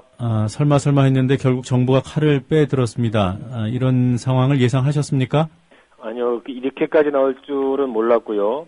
법무부에서 법리 검토를 하다가 결국 중단되지 않을까 싶었는데, 법리적으로 전혀 맞지 않는 일을 사상 초유의 이런 사태가 지금 진행되고 있다고 봅니다. 예. 어제 국무회의에서 긴급 안건으로 상정됐다던데요. 그 안건이 올라가고 의결된 상황에 대해서 확인을 하셨습니까? 저희도 뒤늦게 알게 됐고요. 네. 처음에는 단순히 보고만 한다고 그렇게 알고 있었는데, 긴급 상정을 해서 바로 심의 통과시켜 버렸고요. 네. 거의 이것은 차관 회의라거나 국민적 공론이나 이런 것을 거치지 않고 기습적으로 마치 군사 작전처럼 처리한 그런 느낌입니다. 네. 박근혜 대통령이 지금 유럽을 순방 중인데 영국에서 거의 비슷한 시점에 의결과 비슷한 시점에 결재를 했다는 보도가 나오던데요. 그렇습니다. 대통령이 해외 순방 중에 이것을 처리함으로써 마치 네. 진보 정당 주기기에 박근혜 대통령은 아무런 연관이 없는 것처럼 이런 이미지 조작을 한 것이다. 이건 얄팍한 술수에 불과하다고 보고 있고요. 네. 유럽 순방 기간 중에 문재인 의원에 대한 소환 통보 및 조사도 이루어지고 있는 점을 보면 치밀하게 각본을 짠 것이라고 생각이 됩니다. 네. 가뜩이나 현안도 많은데요. 정부가 왜 이 시점에 이런 일을 결행했을까요? 저희들은 정치적 보복이라고 보고 있는데요. 최근에 저희가 국정원의 댓글 개입 그리고 경찰의 수사 은폐 축소뿐만 아니라 예. 군대 쪽에서 사이버 사령부 등등의 대선 개입까지 계속 확인을 해 나가고 이게 확대되고 있는 중이었습니다. 네. 국감 중에 이것이 밝혀지니까 국방부 장관도 사과할 수밖에 없었고 대통령마저도 이제 최초로 이 문제에 대한 언급을 한 거 아닙니까? 네. 결국은 박근혜 정권이 점점 궁지에 몰려가고 있었고 불법 대선 개입을 인정하지 않을 수밖에 없는 이런 상황이었습니다. 이렇게까지 되니까 이런 전체 국면에 대한 전환용으로 지난번에는 이석기 의원에 대한 내란 음모 사건을 터뜨렸고 이번에는 정당 해산 건까지 들고 나왔다. 그렇게 보고 있습니다. 네. 사실 어제 그 국무회의 의결 소식이 전해지면서 정부가 판단해서 결행한 것으로 그렇게 이해하시는 분들이 많겠습니다만 사실 새누리당이 지속적으로 정당 해산 신청을 정부에 요구해 오지 않았습니까? 그렇습니다. 2달 전부터 홍문종 새누리당 총장이 그 법무부에 정당 해산 신청을 요구했고요. 네. 국정감사 도중에 법사위에서 새누리당 의원들이 고강도로 법무부 장관에게 빠른 진행 그리고 정당 해산되더라도 비슷한 정당을 만들지 못하게 한다거나 또는 국회의원들도 전부 다 그 직을 상실하게 하는 것까지 치밀하게 준비하라고 하는 것을 연쇄적으로 다 주문을 했었습니다. 네. 그럼 여기서 잠깐만 한 2달 전에죠. 9월 9일 홍문종 새누리당 사무총장이 라디오 인터뷰 중에 한 말을 잠시 듣고 진행을 하도록 하겠습니다. 만약에 이분들이 안타깝게도 그렇지 않으셨으면 좋겠습니다만은 아로 멤버고 이석기 의원하고 동의하는 분들이고 만약에 이런 분들이라면 이거는 헌재에 국가에서 통진당에 해산 신청을 해야 된다. 저는 그렇게 생각합니다. 네, 헌재에 해산 신청을 해야 된다. 예, 그렇습니다. 이거 법무부에서 해산 신청을 하게 돼 있는데요. 네네. 지금 해산 신청을 해달라고 이미 몇 분이 법무부에다가 해산 신청 요청을 했는데 법무부에서 지금 헌재로 지금 넘기지는 않고 있어요. 네. 굉장히 까다롭습니다. 이게 헌재 이제 7명 이상 출석해서 6명 이상 찬성해야 되기 때문에 굉장히 까다롭긴 합니다만은 아무리 까다로워도 국기를 흔드는 일을 하고 있는 만약에 이적 단체라고 저희가 지금 만약에 판단이 난다면 그건 과감하게 해체해야 되는 거 아닌가 저는 그렇게 생각하고요. 지금 홍문종 의원 발언에도 좀 어폐가 있는데요. 여기 전제를 만약에 통합진보당이 내란 음모에 동조했다면 이런 전제를 달고 있지 않습니까? 예, 그렇습니다. 적어도 사법부의 내란 음모 사건에 대한 판단은 보고 나서 행동을 했어야 되는 게 아닌가, 결정을 했어야 되는 게 아닌가 이런 지적들이 나오던데 어떻게 생각하십니까? 그렇죠. 박근혜 대통령마저도 국정원 댓글 개입에 대해서 사법부 결과를 본 후에 진행하겠다 이렇게 얘기한 바가 있습니다. 똑같이 놓고 보면 이석기 의원 내란 음모 사건에 대한 최소한 1심 판결이 나온 후에 진행하는 것이 맞는 것이죠.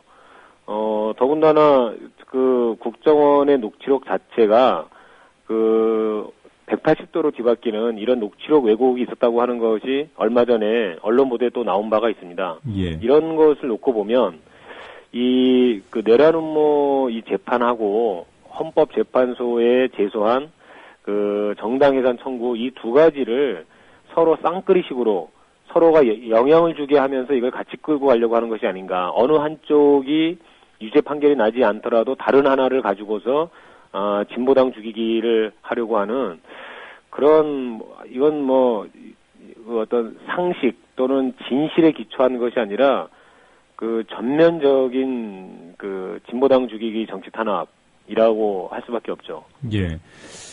정부가, 그러니까 행정부가 나서서 정당 해산을 사법부에 요청한 사례가, 외국에 일부 있었다고 하던데요. 어떤 사례들인지요? 독일하고 터키에 있었는데요. 예.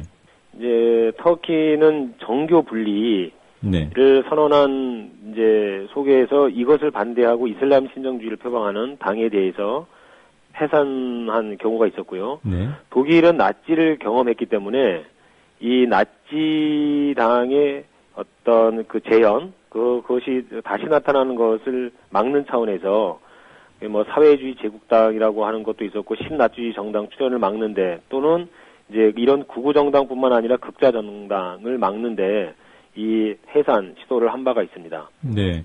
독일 같은 경우에 말씀하신 대로 나치를 계승하는 정당에 대해서 정당 해산을 했고 또 한 사례가 독일 공산당 공산당이었죠. 네. 예, 예. 자, 정부가요, 박근혜 대통령이 없을 때 긴급 안건으로 처리한 것은 혹시 스스로도 이것이 대통령한테 누를 끼치는 무리한 일이라고 보기 때문이다. 이렇게 볼 수 있습니까? 그렇습니다. 지금 박근혜 대통령이 계속 정치와 손긋기를 하고 있는데 실제 경제 정책뿐만 아니라 중요한 국정 현안이 네. 대통령의 제거 없이는 이루어지지 않는다라고 하는 것은 이미 다 알려져 있는 바고요. 네. 새누리당 의원들이나 장관들하고도 이야기를 해보면 결국 전부 다 청와대 눈치를 보고 있는 상황이거든요. 그렇다면 지금 벌어지고 있는 것도 미리 다 준비를 해놓고 대통령이 해외에 나가 있을 때 마치 아무런 연관이 없는 것처럼 자기 손에는 피를 안 묻히는 것처럼 보이기 위한 그런 이미지 조작에 불과하다고 생각이 됩니다. 네. 이번 소송을 진행하게 될 법무부가 그 통합진보당 전체가 종북 정당화돼 있다, 뭐 이런 얘기도 했고요. 그리고 또 진보적 민주주의를 문제 삼지 않았습니까? 예. 이게 김일성 사상을 도입했다 이런 판단이던데 정부가 그렇게 보는 근거도 제시가 됐던가요? 뭐 진보적 민주주의라고 하는 말을 네. 그 김일성 주석이 살아 있을 때 이런 말을 했다는 거예요. 근데 저도 이제 이번에 처음 그걸 알았거든요. 네. 근데 그렇다면 이 전 세계에 진보 정당이 많이 있고 네. 또 대부분의 국가들이 민주주의를 표방하고 있는데 그럼 이 나라들이 전부 다 북한을 추종하는 것인가? 네. 전부 다 김일성 사상에 현혹돼서 이렇게 하고 있는 것인가? 이게 말도 안 되는 그런 이야기입니다. 더군다나 이제 저희가 진보적 민주주의를 표방하게 된 계기는 그러니까 현실에 있어서 사회주의는 이미 실패한 거 아니냐. 네. 그렇다면은 자본주의의 폐해, 부익부, 빈익빈의 이 양극화를 해결할 수 있는 방법이 무엇이냐. 서유럽 같은 경우는 사회민주주의가 있는데 그거는 이제 유럽식 방식이고 우리는 한국식 어떤 민주주의를 해야 되는 것이 아니냐. 그래서 한국식 민주주의의 내용으로서 또 저희가 진보당이기 때문에 당연히 이것을 진보민주주의, 진보적 민주주의 이렇게 이제 이름을 붙인 것인데 이게 김일성 사상이라고 한다면 대한민국에서 민주주의를 주장하는 모든 사람들이 그럼 전부 다 간첩이란 말이냐. 이건 진짜 어불성설이라고 봅니다. 네. 그 뭐 김일성 주석이 말을 했다는 시점도 지금 정부 주장대로라면 1945년으로 나오는군요. 예, 그렇습니다. 예, 정말 그 얘기를 했는지는 제가 지금 확인하기는 어렵고요. 일단 1945년에 김일성 주석이 진보적 민주주의가 인민에게 자유 권리를 주고 나라의 완전한 자주 독립을 보장한다라는 강연을 했다는 것이 법무부의 주장입니다. 그리고 그 정신을 60년이 지난 지금 통합진보당이 계승하고 있다 이런 거군요. 그래서 이거는 진짜 너무나 말이 안 될 뿐만 아니라 지금 이석기 의원 재판 과정에서는 줄곧 이제 관련자들이 사회주의를 표방했다 이렇게 얘기가 나오고 있거든요. 네. 그러니까 자기들 스스로도 이제 말이 자꾸 바뀌는 거죠. 그러니까 계속 우리에게 북한을 추종했다. 북한을 추종해서 통합진보당은 또는 그 당시 이제 그 강연을 들었던 사람들은 그 사회주의를 지향하고 있다 이렇게 얘기를 하면서도 또 이번 같은 경우는 진보적 민주주의 이거 자체가 북한을 추종하는 거다라고 하는 그러니까 여러 갈래로 저희가 무엇을 하든지 간에 이건 전부 다 북한 거다 그렇게 나오고 있는 겁니다. 그 세계 특히나 뭐 서방 지도자들 가운데 진보적 민주주의라는 표현을 쓰신 분들을 한번 사례를 찾아보시는 것도 한번 찾아보겠습니다. 여론을 환기시키는 데 도움이 될 것 같습니다. 통합진보당이 이번 경기 화성갑 보궐선거에서 득표율이 어느 정도였죠? 8.16%였고요. 네. 투표구별로 가장 많이 나온 것은 33%가 나왔습니다. 네. 거기서는 뭐 당연히 민주당 후보보다도 더 나왔고요. 서청원 후보하고 불과 4% 차이밖에 나지 않았습니다. 그 투표구가 어디죠? 거기가 우정읍 제4투표구입니다. 네. 거기 유권자 수는 몇 명이나 되는 곳입니까? 유권자가 그렇게 많지는 않았는데요. 네. 워낙 이 분포가 면이 한 거의 10개가 되고, 네. 널리 이렇게 분포가 돼서. 네. 근데 어쨌든 이제 그 우정 제4투표구, 얘가 33%가 나왔고 20% 이상 나온 것도 여러 곳이 있었습니다. 네, 그래서 화성갑 전 지역에서 8.2%의 득표율을 기록한 거죠? 예, 그렇습니다. 네, 이걸 놓고 꽤 선전했다는 평가를 받았는데요. 뭐 한마디로 찬물을 끼얹는 상황이 된 게 아닌가 싶습니다. 어제 당 대책회의에서는 어떤 얘기들이 나왔는지요? 일단 뭐 이거는 당 자체를 없애려고 하는 것이고, 네. 뿐만 아니라 뭐 저희 국회의원들 나가서 지방 의원들과 구청장들까지도 전부 다 직무를 지금 정지시키려고 하고 있는 것이기 때문에 네. 완전히 이건 지금 그야말로 몰살시키겠다는 거고요. 여기에 대해서 저희는 그냥 있을 수가 없고 저희 당을 살리는 것뿐만 아니라 민주주의를 지키기 위해서 이거는 그 국민들과 함께 싸워 나가야 한다 이렇게 보고 있습니다. 그래서 법리적 대응을 1차적으로 할 거고요. 네. 그리고 국민들과 함께 이 잘못된 정부의 판단에 대해서 국민의 목소리를 대변해야 되지 않을까.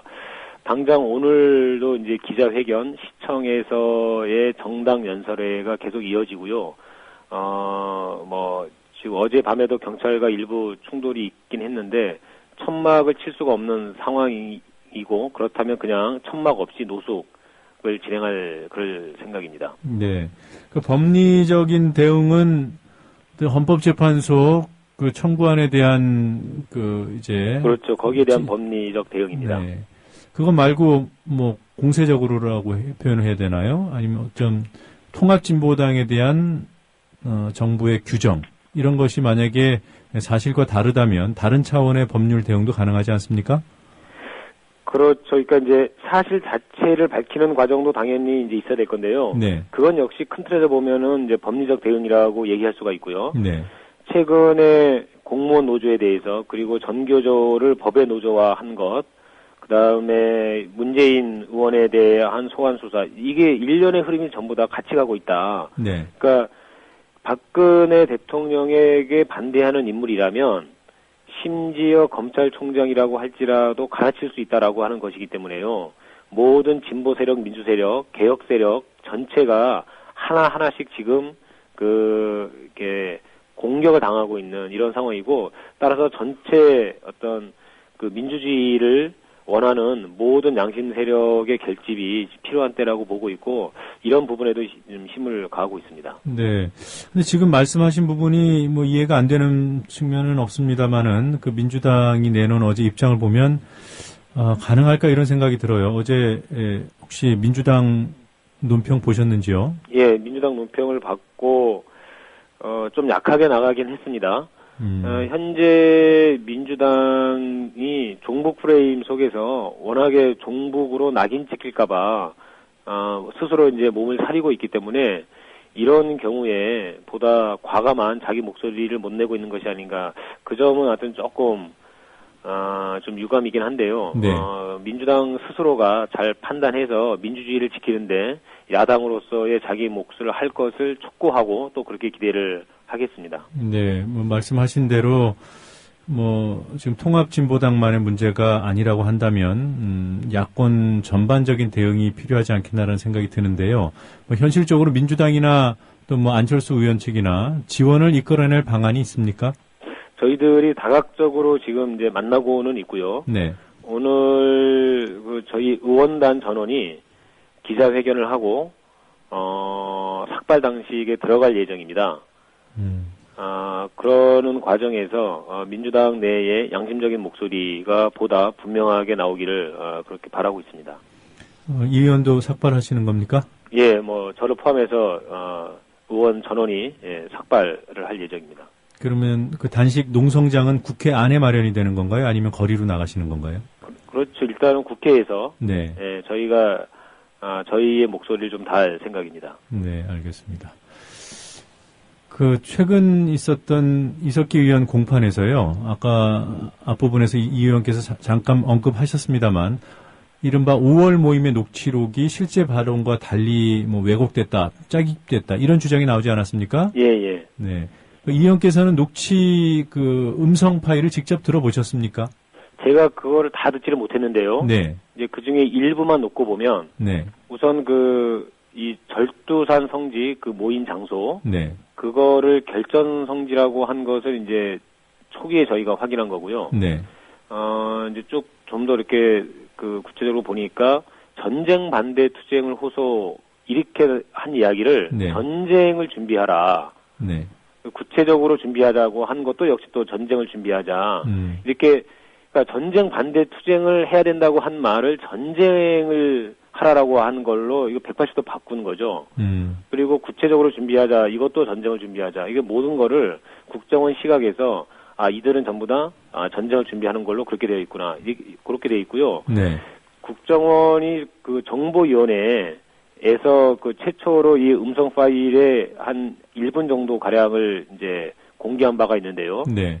그때 그걸 들은 민주당 의원들이 전부 다 이 발언 중에 문제된 게 하나도 없는데 이게 왜 문제냐. 네. 그러니까 모든 사람들이 다 일치해서 신속하게 준비를 잘해야 된다 이런 얘기가 나왔는데 마지막 말이 없다는 거예요. 예. 그렇게 해서 뭘 하라라고 하는 것이. 근데 국정원에서는 그게 바로 전쟁 준비와 폭동을 얘기하는 거였다는 거고, 그걸 직접 들은 민주당 의원들은 그런 말이 하나도 없는데, 네. 이거 말도 안 되는 소리다. 이렇게 공방을 벌인 이런 경우도 있습니다. 네. 지금 말씀하셨던, 그러니까 왜곡됐다고 지적하신 그 대목들은 이 의원께서 직접 들은 부분인가요? 제가 들은 것도 있고 제가 듣지 못한 것도 있습니다. 네. 보도에 나온 걸 보니까 전쟁 반대 투쟁을 호소하고는 전쟁에 관한 주제를 호소하고 이렇게 녹취록이 돼 있고, 예. 말씀대로 구체적으로 준비하자, 무엇인지는 모르겠습니다만 이것을 국정원 녹취록에는 전쟁을 준비하자 이렇게 기록이 돼 있다는 거죠. 네. 네네. 자, 국민에게 아무래도 호소를 하고 또 야권의 지원을 이끌어내는 그러한 노력들을 진행하시겠습니다만, 뭐라고 할까요? 거리에서 농성을 벌이고 의원들께서 삭발 단식하는 것이 결코 가벼운 행동이라고 말씀드리는 것은 아니고요. 그것을 넘어서는 어떤 국민의 여론을 환기할 수 있는 그런 방안은 없겠습니까? 저희들도 지금 계속 회의를 하면서 고심을 하고 있는 중인데요. 무엇보다 지금 현재 벌어지고 있는 일은 네. 어떤 상식과 양심 그리고 민주주의의 가장 그 기초 토대 자체를 허물어 버리는 것이기 때문에 보다 많은 국민들과 함께 이 문제를 짚어나가고 국민적 저항이 되어야 한다. 이런 측면에서 지금 말씀하신 것처럼 이 전반적인 여론 환기가 될 수 있는 이런 방안을 모색을 해야 된다고 보고요. 네. 다각도로 이 진실을 알리는 것, 또 해외의 사례, 그리고 여러 그 진보적, 양심적 학술단체, 시민단체들이 함께 할 수 있는 방안, 이런 것을 전부 다 저희가 더 찾아내겠습니다. 네, 오늘 인터뷰 감사하고요. 단식을 하셔야 된다니까 여러 가지 걱정도 드네요. 아무튼 건강도 신경 쓰시기 바랍니다. 고맙습니다. 예, 감사합니다. 국민TV가 인천을 찾아갑니다. 11월 9일 토요일 낮 3시 인천시 연수구 동춘 2동 930번지 3호 인천광역시 평생학습관 미추홀에서 국민TV 인천지역조합원 한마당이 마련됩니다. 가수 손병희의 콘서트와 최동석 이사의 협동조합 특강, 서영석, 김영민의 정치 토크, 공개방송 등으로 꾸미게 될 인천지역 조합원 한마당. 인천지역 조합원과 인천시민 모두를 초청합니다. 11월 9일 토요일 낮 3시 인천시 연수구 동춘 2동 930번지 3호 인천광역시 평생학습관 미추홀. 새로운 언론을 갈망하는 우리 모두의 꿈이 실현되는 현장. 늦지 마세요. 11월 9일 토요일 낮 3시 인천 동막역 근처 인천시 평생학습관 미추홀입니다.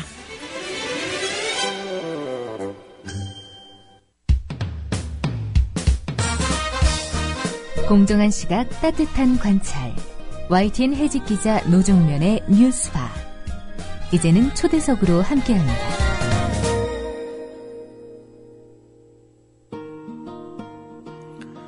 대선에서 패한 후보가 검찰에 불려나가는 일이 1987년 직선제 도입 이후 처음 벌어지게 됐습니다. 검찰은 NLL 대화록 사건에 대한 수사를 사실상 끝낸 상태인데다 야당 대선 후보 소환에 부담을 느꼈던 터였습니다. 때문에 최근 문재인 의원이 대선 불공정 입장을 밝히며 박근혜 대통령을 향해 답을 내놓으라고 요구한 것에 대한 정권 차원의 대응이 아니겠냐는 추정을 하게 됩니다. 게다가 통합진보당에 대한 헌정사상 초유의 정당 해산 청구까지 제기된 상태여서 박근혜 정부의 야당 무시가 도를 넘었다는 지적이 나오고 있습니다. 참여정부 말기 청와대 비서관을 지냈고 이번에 검찰 수사를 받은 김경수 노무현재단 봉화사업본부장 전화 연결돼 있습니다. 김경수 본부장님 안녕하세요. 예, 안녕하세요. 자, 오늘 2시죠. 문재인 의원 검찰에 나가는 시간이요. 예, 오후 2시입니다. 네, 출석 전에 기자회견을 할 예정인가요? 아니요, 따로 기자회견 같은 건 없고요. 네. 검찰에 나가시면서 아무래도 이제 기자들이 검찰 청사에서 기다리고 있을 테니까요. 간단하게 말씀하시고 아마 들어가지 않을까 싶습니다. 기다리는 사람이 그 기자들뿐이 아닐 것 같은데요. 문재인 의원 지지자들이 모이자 이런 얘기들 하고 또 상당수가 갈 것으로 그렇게 예상이 됩니다. 그 모임에 들렸다 가시는 겁니까? 아니면 그냥 바로 청사 안으로 들어가시는 겁니까? 그건 아직 정해진 바는 없고요. 가시면서 아마 자연스럽게 인사를 하시거나 그럴 수도 있을 것 같긴 합니다. 네, 알겠습니다. 네. 며칠 전 조명균 전 비서관이 대화록을 이지원에만 남기고 국가기록원에 이관하지 않은 것은 단순 실수였다라는 한국일보 보도가 있었습니다. 보셨습니까? 네, 봤습니다. 네, 그 내용이 사실에 부합하던가요?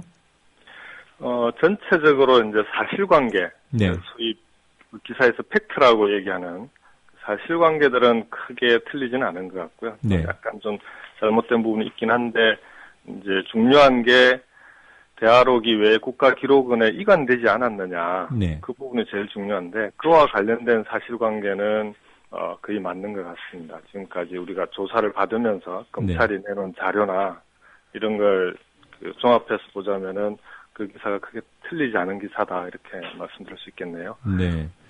그 조명균 당시 비서관의 대통령 보고가 2번 이루어진 거죠?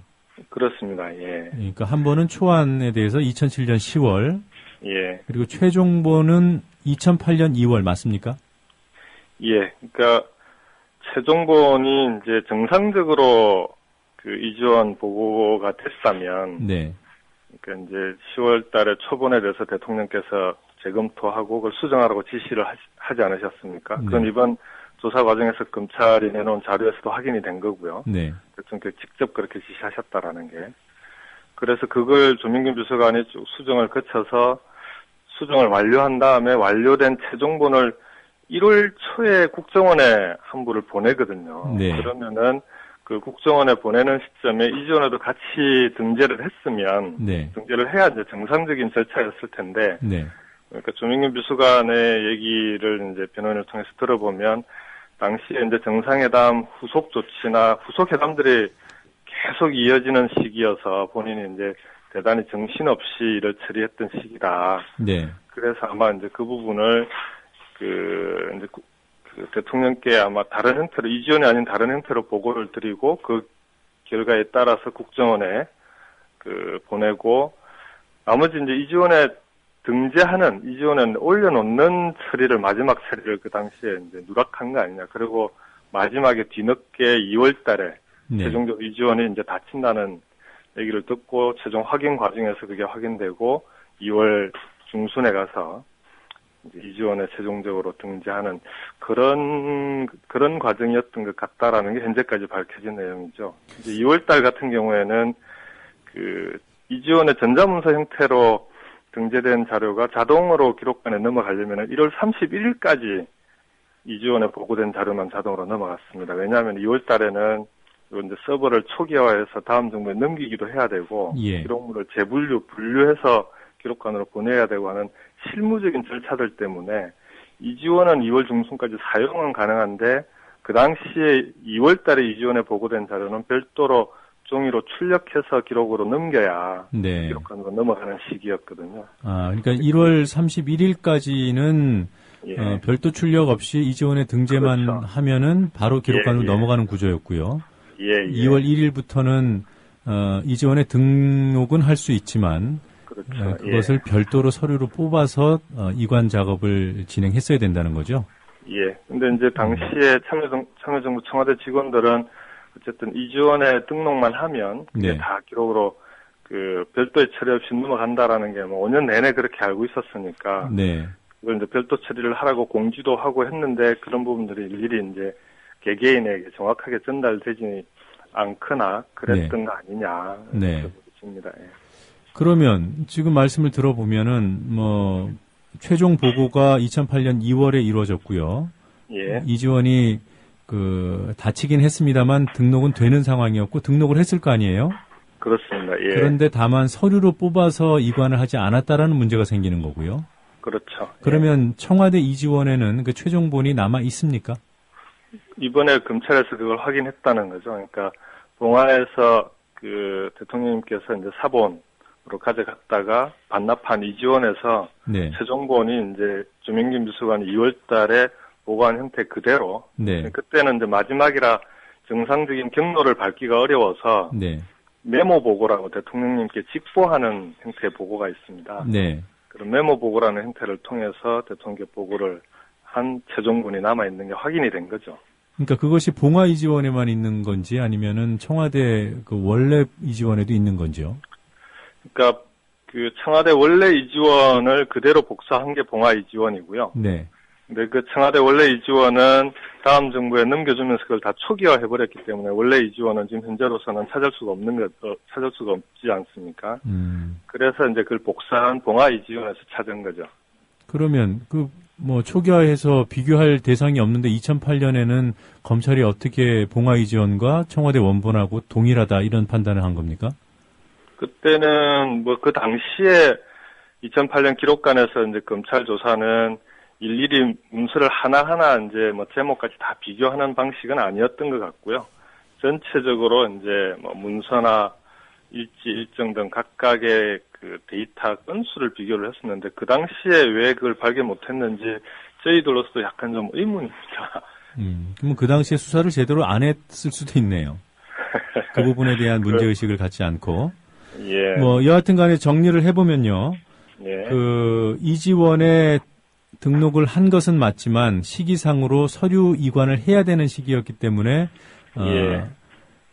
서류를 통한 국가기록관 이전 의무는 조명균 비서관에게 있었던 거고요. 예. 그럼 그것을 못한 것은 실수입니까? 아니면은 뭐 아주 중대한 과실입니까? 뭡니까 이거는? 저는 뭐 그 조명균 비서관 개인의 실수나 착오, 네. 그 뭐 그런 측면도 있겠지만 이건 좀 그 기록 관리 시스템 전반의 문제도 있는 것 같습니다. 왜냐하면은 2월이 되면은 이게 뭐 수십만, 수백만 건이나 되는 기록물을 넘겨야 되는 시기인데, 이관을 시켜야 되는 시기인데, 네. 그 시기에 업무는 또 진행이 된단 말이죠. 대통령께 보고가 이루어지고, 2월이라고 국정이 안 돌아갈 수가 없는 거 아닙니까? 네. 그래서 업무는 또 정상적으로 이루어져야 되는 시점에 기록과 관련해서는 다음 정부에 또 넘겨야 되는, 그 다음에 청와대도 이관하고 청와대도 인수인계를 해야 되는, 이게 뭐 여러 가지가 겹쳐 있는 시기라, 네. 지금 현재 기록물 관리법상에는 2월 24일까지 퇴임하기 전까지 모든 기록물을 다 넘기게 돼 있어요. 예. 근데 이제 제가 기록 전문가들에게 얘기를 들어보면은 외국 선진국의 경우에는 이런 경우에 이제 2월 달까지의 기록을 이제 퇴임 직전에 모두 다 넘기는 게 아니라 퇴임 이후에도 어느 정도 시간을 두고 몇 개월 정도 여유를 두고 퇴임 때까지의 자료를 하나하나 다 챙겨서 기록관에 넘길 수 있도록 네. 그런 좀 그 제도를 두고 있다고 그러더라고요. 그래서 우리나라도 만약 그런 제도가 있었다면 2월 중에 이제 그렇게 빠뜨린 기록도 다 챙겨서 네. 기록관으로 넘기지 않았을까. 근데 지금도 기록물 관리법이 그렇게 돼 있기 때문에 여전히 2월이 되면은 기록물을 누락하거나 실수로 그 기록관에 보내지 않는 그런 발생할 가능성은 여전히 존재하고 있다. 그런 차원에서 보자면은 이건 이제 조명균 비서관 혼자의 책임이다. 이렇게만 말씀드리기는 조금 무리가 있다. 이렇게 볼 수도 있겠습니다. 예, 뭐 사안이 정치적으로 우리 정치권이나 우리 사회에 여파를 미쳤던 것에 비하면 결론은 상당히 뭐라고 할까요? 좀 어처구니가 없습니다. 단순 실수라고 한다면. 예. 검찰도 이러한 부분에 대해서 사실관계 파악이 지금 김 본부장 말씀하고 동일한 건가요? 사실관계에 대해서는 검찰이 파악한 내용을 저희들이 이제 조사 과정에서 전달받은 거니까요. 네. 사실에 대한 거는 같이 공유하고 있는데 네. 이 사실을 바라보는 시각은 또 전혀 다른 것 같습니다. 그러니까 법적인 판단의 문제인가요? 아니면 정치적인 판단의 문제도 다르다는 겁니까? 두 가지가 다 있는 것 같은데요. 하나는 초본을 미이관시킨, 네. 그러니까 초본은 기록물이 아니라고 보고 저희들이 이제 표적으로 삭제해서 이관시키지 않았다고 말씀드리지 않았습니까? 네. 이걸 검찰은 법적으로 저희들하고 다르게 판단하는 것 같고요. 네. 초본도 대통령 기록물이니까 당연히 이관시켜야 되는데 안 시켰다. 네. 그 고의로 이건 안 시켰으니까 법 위반이다. 이렇게 판단하는 것 같고, 두 번째로 조명균 비서관이 그 최종본을 실수 이관시키지 않은 부분도 실수가 아니라 고의 아니냐. 네. 뭔가 좀 고의적으로 기록관에 보내지 않으려고 2월 달에 가서 보고하고, 이지원에 등재하고, 뭐 메모복을 올리고 이런 식으로 절차를 밟았다. 이렇게 보는 것 같습니다. 근데 뭐 초본의 법적 문제는 그는 법적으로 다툴 문제라고 보고요. 이게 사실관계에 대해서 저희하고 뭐 차이가 있는 건 아니니까. 근데 두 번째 최종본을 이관시키지 않은 부분에 대해서는 그게 고의다라고 하는 건 상식적으로 이해가 안 되는 게요. 아니 그러면은 그 전에 국정원에 똑같은 최종본을 넘겨서 남겨놓고 기록관에는 일부러 안 보냈다라고 하는 게 상식적으로 잘 이해가 안 되는 네. 상황이잖아요. 그래서 그 부분은 저는 단순 실수와 착오를 검찰이 무리하게 좀 정치적으로 몰고 가려고 하는 거 아니냐 이런 좀 의구심을 갖고 있습니다. 네. 이제 문재인 의원이 검찰이 출석하면 어떤 조사를 받게 될지 궁금해지는데요. 예. 지금 말씀하셨던 초본이 삭제되고 그리고 최종본이 이관 누락되는 이 과정에 문재인 의원이 그 당시에 어떤 보고라인이나 이런 선상이 있었던 분입니까? 당시 비서실장을 맡고 계셨는데 네. 대화록, 정상회담 대화록의 작성이나 이관 이런 과정에 직접적으로 관련돼 있거나 뭐 결제 라인에 있거나 그런 건 전혀 없습니다. 다만 이제 그 비서실장으로서 국가기록원에 대통령 기록물을 이관하는 전체 업무를 총괄적인 책임을 지고 있는 네. 그런 차원에서의 관계가 있다 이렇게 볼 수는 있겠지만 지금 검찰이 그 참여정부 관계자들을 뭐 한 20명 이상 다 불러서 이미 사실관계에 대한 조사를 다 끝낸 상황이잖아요, 거의. 예. 그래서 도대체 지금 시점에서 문재인 의원을 소환해서 뭘 조사하겠다고 하는 건지 저희들로서 잘 이해가 안 갑니다. 혹시 조명균 전 비서관이 문재인 당시 실장과 상의를 했다던가 이런 류의 진술을 한 건 아닌지요? 그 조명균 비서관이 이제 최근에 조사를 받을 때는 조사받을 때마다 변호인이 다 변호사가 입회를 했습니다. 네.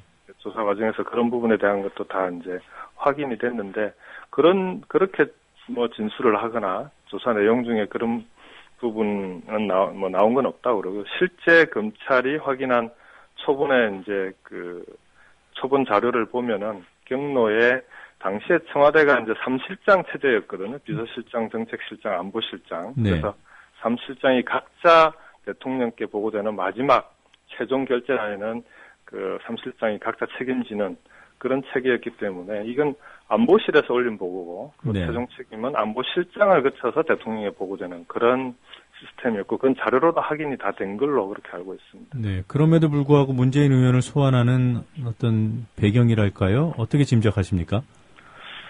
저는 지금 시점에서 처음에 나를 소환하라라고 했을 때는 네. 그게 10월 10일이었는데요. 그때는 좀 죄 없는 실무자들을 불러서 괴롭히지 말고 내가 실무자 한두 명만 데리고 들어가서 같이 확인하면은 금방 경위를 확인할 수 있으니까 나를 소환해라. 실무자들 괴롭히지 말고 그런 차원에서 얘기를 했던 건데 이미 그동안 말 그대로 죄 없는 실무자들을 모두 불러서 다 조사를 다 끝마친 상황이잖아요. 예. 그런 상황에서 지금 부른다고 하는 거는 저는 명백한 표적 수사다. 지금까지의 대화록 관련된 수사가 대화록이 왜 이관되지 않았는지 그 진실을 규명하는 그런 수사가 아니고 특정인을 겨냥한 짜맞추기, 표적 수사였다라는 것을 이번 문재인 의원 소환을 통해서 검찰이 그리고 현 여권이 그걸 반증한 거다. 자기들 속내를 드러낸 거 아니냐. 그렇게 봅니다. 더군다나 지금 검찰이 권력 공백기잖아요. 검찰총장이 지금 없는 상태인데 예. 그런 상태에서 대선 후보를 지냈던 분을 소환하는 결정을 검찰이 독자적으로 했을까? 거기에 대해서 의문이 있고요. 그런 차원에서 지금 국가기관의 광범위한 불법 대선 개입 의혹이 전모가 드러나고 있지 않습니까?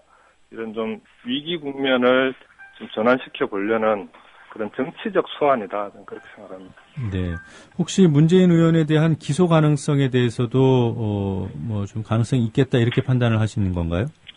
저는 그건 만일 검찰이 말 그대로 있는 그대로의 사실관계를 가지고 조사를 하고 그걸 가지고 기소를 한다거나 한다면은 좀 기소 가능성은 전혀 제로라고 보고요. 네. 오히려 지금 조명균 비서관이나 이 사건의 관계자들을 기소를 할지 그것도 저는 의문이라고 봅니다. 만약에 기소를 하게 되면은 저는 법정에서 당연히 법리를 다투게 될 텐데 네. 이 부분에 대해서는 저는 100% 법적인 문제는 무죄가 될 거라고 좀 확신합니다. 네, 검찰이 지난 중간 수사 결과 발표 때 이렇게 호기롭게 국민 앞에 이 사건을 내놓지 않았습니까? 그런데 그 이후에 특별히 밝혀진 게 없다 보니까 이런 좀 자극적인 정치 이벤트를 하는 게 아니냐 이런 시각도 있더군요. 예. 검찰이 아무래도 요 사건에 대해서 이제 눈치를 보는 거 아니냐 말씀하신 대로. 왜냐하면은 대화록 사건 초기에 박근혜 대통령이 직접 사초 폐기, 국기문란 이런 좀 수사의 가이드라인을 정하는 듯한 그런 발언도 하고 하지 않았습니까? 네. 그게 검찰로서는 아무래도 여러 가지 압박 요인이 되겠죠. 그런 상황에서 지금 드러난 사실관계로는 법적 처리나 이런 부분에 약간 무리가 있다고 판단이 될 텐데 그걸 이런 형태로 이제 문재인 의원 소환이라는 정치적 이벤트로 그 부분에 대한 압박을 좀 피해 가려고 하는 그런 얄팍한 수 아닌가 이런 생각이 듭니다. 어떤 수라고요? 얄팍한 꼼수다 좀 그런 표현을 썼습니다. 예. 자, 이른바 지금 검찰이 지금까지 수사해온 곳은 대화록 실종 사건이었어요. 예. 그런데 이것과 또 다른 한편에서는 대화록 유출 문제가 있지 않습니까? 예. 여기에 대한 검찰 수사는 어느 정도 진행이 됐습니까? 지금까지 이제 검찰 출입 기자들이 검찰에 계속 그 부분에 대해서는 간담회가 있을 때마다 물어보고 하는데 수사를 하고 있다는 답변 이외에 구체적으로 진전된 내용은 아무것도 내놓은 게 없다고 그럽니다. 이제 그러면은 야당의 대선 후보는 소환 조사하는 검찰이 대화록 유출, 오히려 이제 대화록 실종이라고 하는 거는 사실관계를 규명하는 조사고, 네. 대화록 유출의 문제는 불법을 조사하는 문제잖아요. 법적 문제가 되는데 경중을 놓고 보더라도 대화록 유출이 훨씬 심각한 범죄 행위인데 그 심각한 범죄 행위에 대한 조사는 뒤로 밀어놓고 대화록 실종이라고 하는 사실관계 규명을 목적으로 하는 조사는 대선 후보까지 불러서 소환 조사하는 검찰의 지금의 행태가 누가 보더라도 국민들이 볼 때 형평이 어긋난 거 아니냐 이렇게 볼 수밖에 없을 것 같습니다. 그러니까 새누리당 여권 인사들의 대화록 유출 문제에 대해서 노무현 재단이 고발을 한 거죠? 야당에서 고발을 했죠. 아, 그래요? 예. 민사소송은 제기된 게 없습니까? 아직 민사소송까지는 제가 정확히는 모르겠는데 민사소송을 제기했다는 얘기는 못 들었고요. 네. 현재로서는 형사 고발이 이루어져 있는 상태. 네. 검찰이 이렇게 손 놓고 있다면 민사소송이라도 제기해야 되는 게 아닌가 이런 지적들이 있기에 여쭤봤습니다. 네. 알겠습니다. 자, 기왕에 오늘 인터뷰 응해주셨으니까 몇 가지 좀 답변하시기 곤란할지도 모르겠는데요. 홍영표 의원의 비망록 얘기 몇 가지 여쭤보도록 하겠습니다. 먼저 비망록에 담긴 내용이 사실이라고 보시는지요?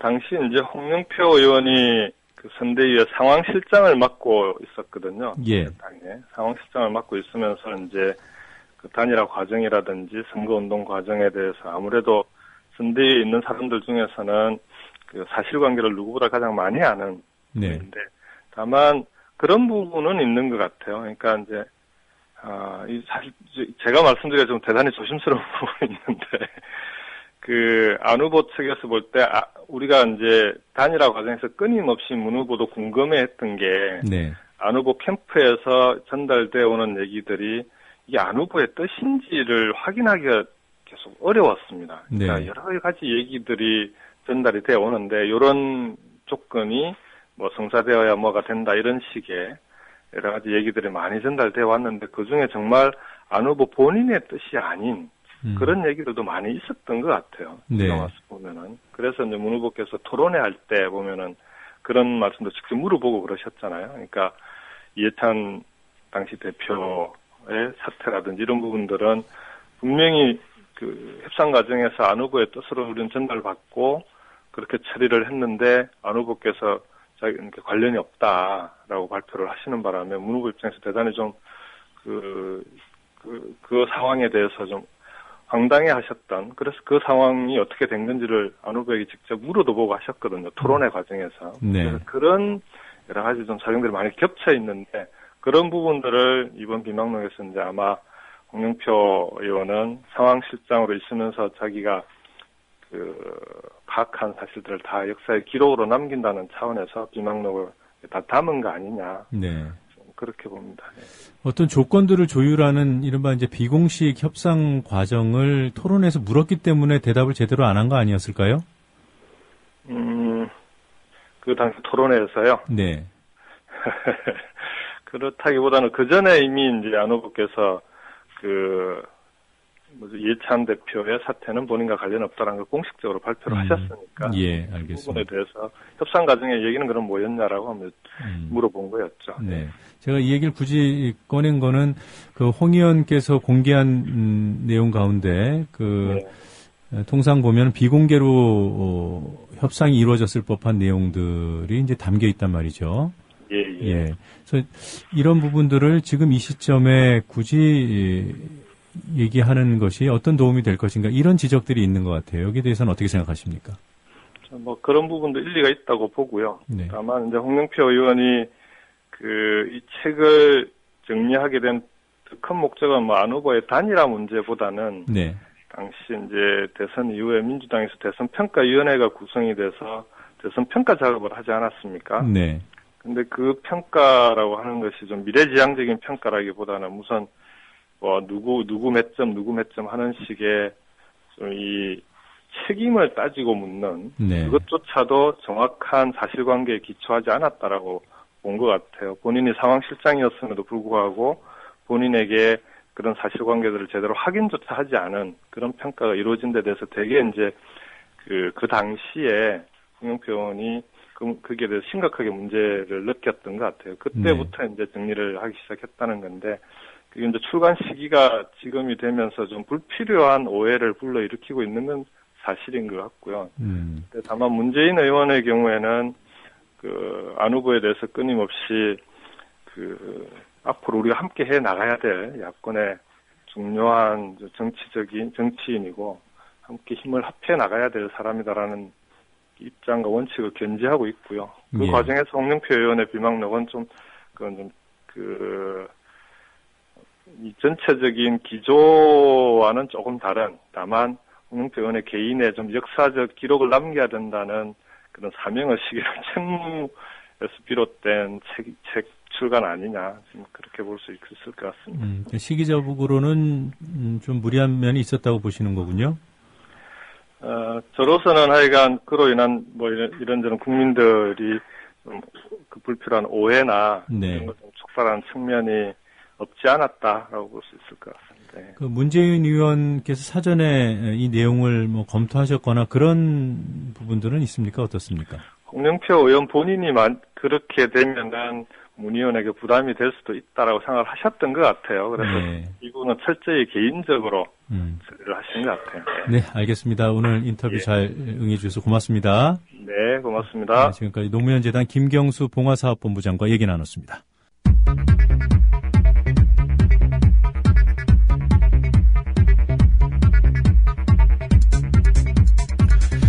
주요 뉴스들 몇 가지 간추려 보겠습니다. 통합진보당에 대한 정부의 정당 해산 심판 청구가 정가와 법조계를 비롯해 사회 전반에 파장을 일으키고 있습니다.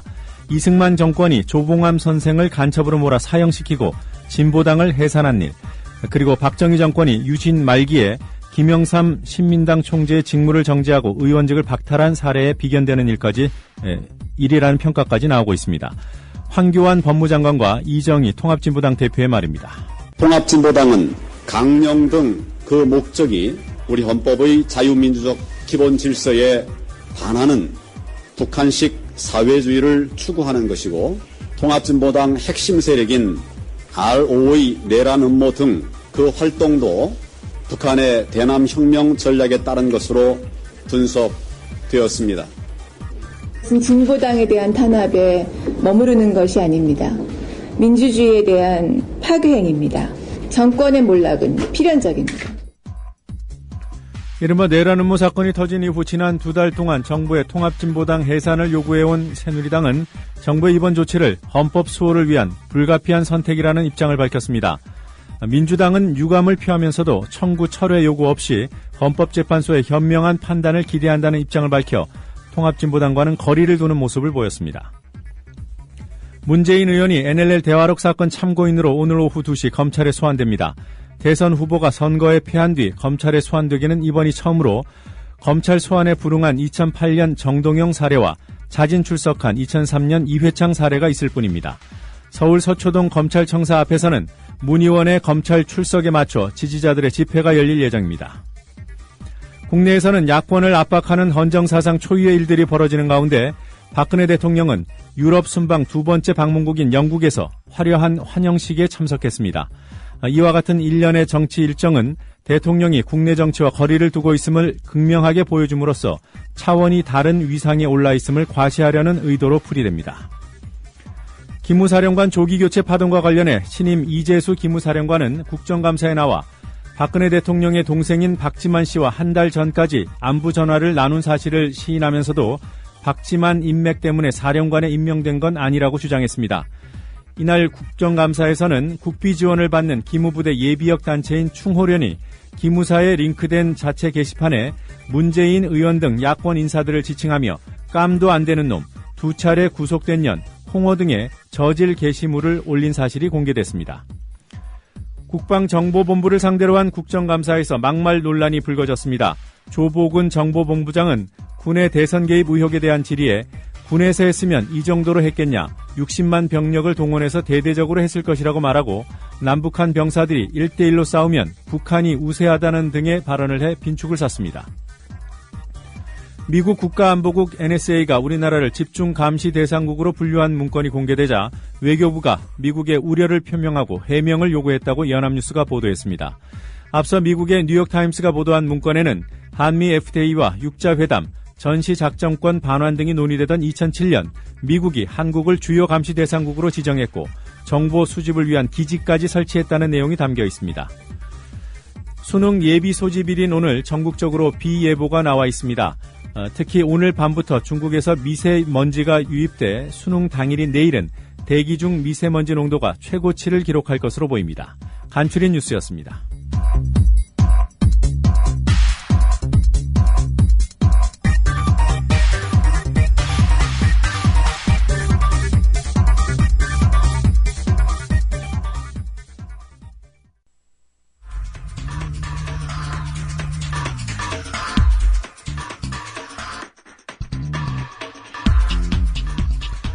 네, 시사 에너그램 공갈 순서입니다. 정치인의 발언을 구성하는 음절들 순서만 바꿔서 풍자가 담긴 새로운 문장을 만들어냅니다.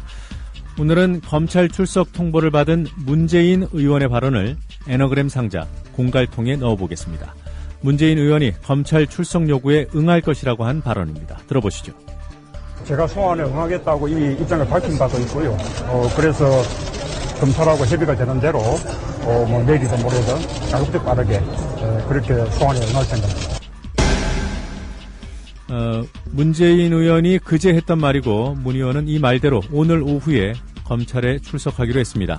오늘의 공갈통은 이 발언을 어떻게 바꿔놓을까요? 키워드 몇 가지 알려드리겠습니다. 무림 제1의 대협이 등장합니다. 대협은 무공이 높은 협객을 이르는 말입니다. 그리고 박은혜 각하라는 가상의 인물이 등장하고 응가와 소도라는 말도 나옵니다. 이제 에너그램 문장 직접 들어보시겠습니다. 제1대협이 그렇게 검찰로 소환. 이 가을 고생 되레 환하고 든든할 미래 빠르게 밝힌다. 박은혜 각하 입에는 응급, 응가가 있겠고요. 적장의 소도에서 모입니다. 제1의 대협이 검찰로 소환되는 이 가을의 고생이 되레 환하고 든든할 미래를 빠르게 밝혀준다는 희망의 메시지가 탄생했습니다. 박은혜 각하라는 가상의 인물 입에 급한 대로 넣어드린 특별한 선물은 들으신 대로 응가였습니다. 그리고 에너그램 문장은 적장의 소도에 모이자는 말로 마무리됩니다. 원문과 이어서 다시 한번 들어보시죠. 시사 에너그램 공갈이었습니다. 제가 소환에 응하겠다고 이미 입장을 밝힌 바도 있고요. 그래서 검찰하고 협의가 되는 대로 뭐 내일이든 모레든 가급적 빠르게 그렇게 소환에 응할 생각입니다. 제1대협이 그렇게 검찰로 소환. 이 가을 고생 되레 환하고 든든할 미래 빠르게 밝힌다. 박은혜 각하 입에는 응급, 응가가 있겠고요. 적장의 소도에서 모입니다.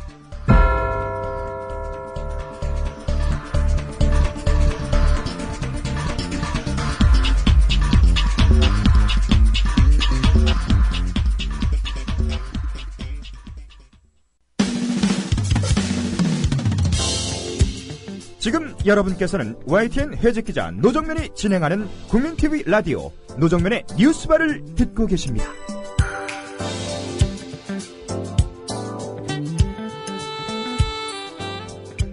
언론의 오보는 반드시 희생양을 만들어냅니다. 의도하지 않은 오보가 예기치 않은 희생을 만들겠거니 생각하시겠지만 오보가 특정 대상에 집중된다면 고의적인 마녀 사냥을 의심해봐야 합니다. 오보의 역사, 오늘은 전교조와 관련된 오보를 다뤄보겠습니다. 기자협회보 장우성 기자 나와 계십니다. 안녕하세요. 안녕하세요. 자, 최근 정부 여당의 종북몰이가 얼마나 위험한지를 보여주는 사례가 될 것 같은데요. 2007년이었죠. 조선일보의 오보 사례부터 살펴볼까요? 예, 조선일보는 2007년 1월 22일자에 그 수사당국의 말을 인용해서 전교조 교사 2명이 국가보안법 혐의로 구속됐다고 보도했습니다. 네. 그 북한의 체제와 선군 정치를 옹호하는 그 친북 의식화 교육 지침서와 그리고 사진 등 뭐 북한 찬양 자료를 갖고 있다가 구속됐다는 건데요. 단순히 구속 사실만 보도했던 것은 아니고요. 교사가 갖고 있었다는 친북 자료와 그 자세한 그 혐의 내용도 기사에 소개됐습니다. 그리고 이튿날에는 학부모들 친북 교사에게 아이 어떻게 맡기나라는 후속 기사를 냈습니다. 그 학부모들과 교육계가 이 소식에 충격에 빠졌다는 건데요. 관련해서 동아일보와 헤럴드 경제도 이런 친북적인 어떤 행태를 어떤 비판하는 그런 그 사설들을 실었는데요. 사실 이 사건의 시초는 좀 더 거슬러 올라가게 됩니다. 2006년 8월 1일자에 그 조선일보 보도가 하나 있는데요. 이 당시 조선일보는 정교조 그 북선전 포스터 파문이라는 기사를 하나 실었었습니다. 네. 그래서 전교조 서울지부 교사들이 그 정교조 홈페이지에 선군 정치를 찬양하는 포스터를 올렸다. 이런 기사를 먼저 띄웠거든요. 그 이후에 수사당국이 수사에 들어가서 이렇게 구속까지 이르게 된 건데요.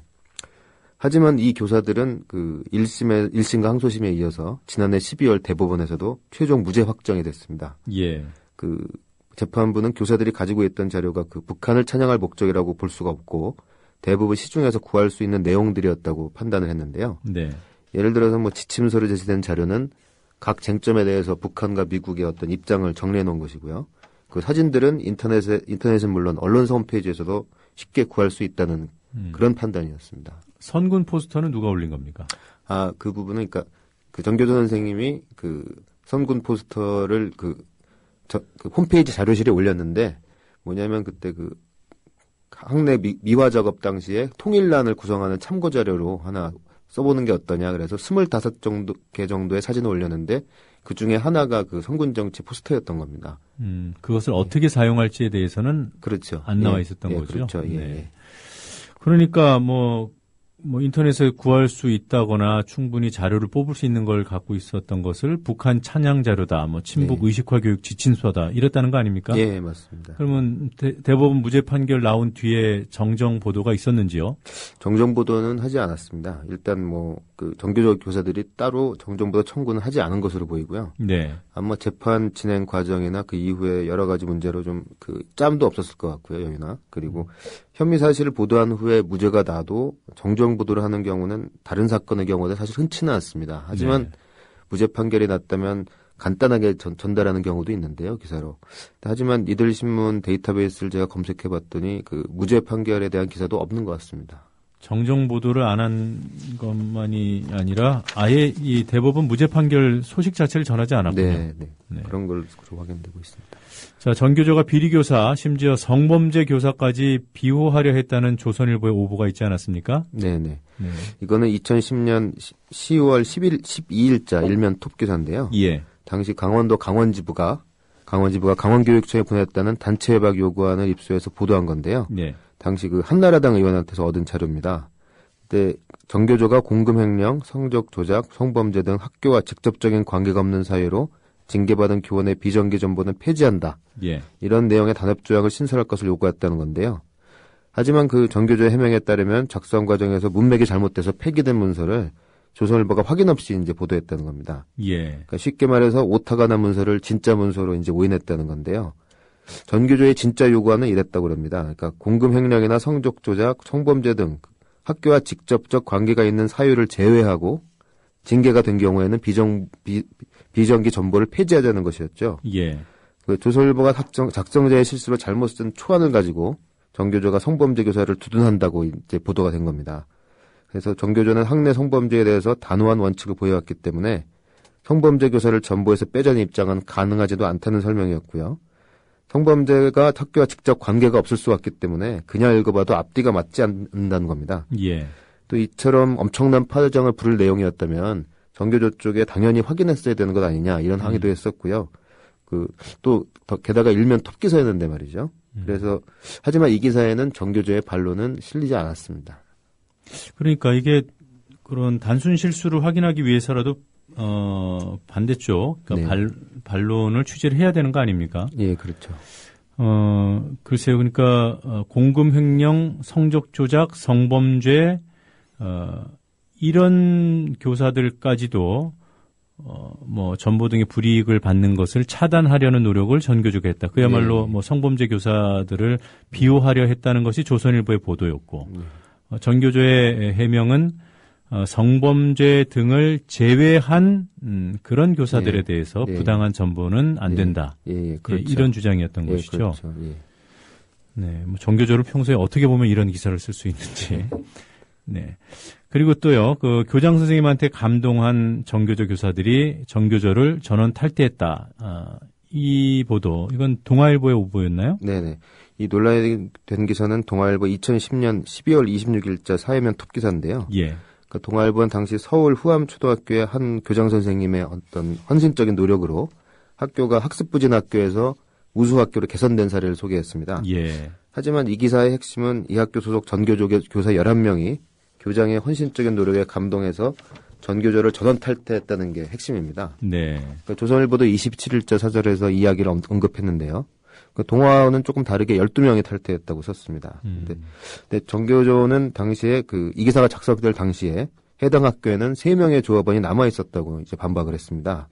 그리고 최 교장이 부임한 2006년부터 당시까지 탈퇴한 조합원은 4명이었고 네. 이 중 확인된 2명은 최 교장의 노력에 감동해서 탈퇴한 것이 아니라고 밝혔다고 전했습니다. 네. 그리고 조합원 수가 준 것은 사실이지만 명예퇴직이나 전근, 파견 등에 의한 것이라는 설명도 덧붙였고요. 그 교장 선생님도 전교조 교사가 다 탈퇴했다고 언론에 말한 적이 없다고 해명한 것으로 전해졌습니다. 그리고 동아일보는 이 내용들은 학교 관계자에게 취재한 것이라고 해명한 것으로 그렇게 알려졌습니다.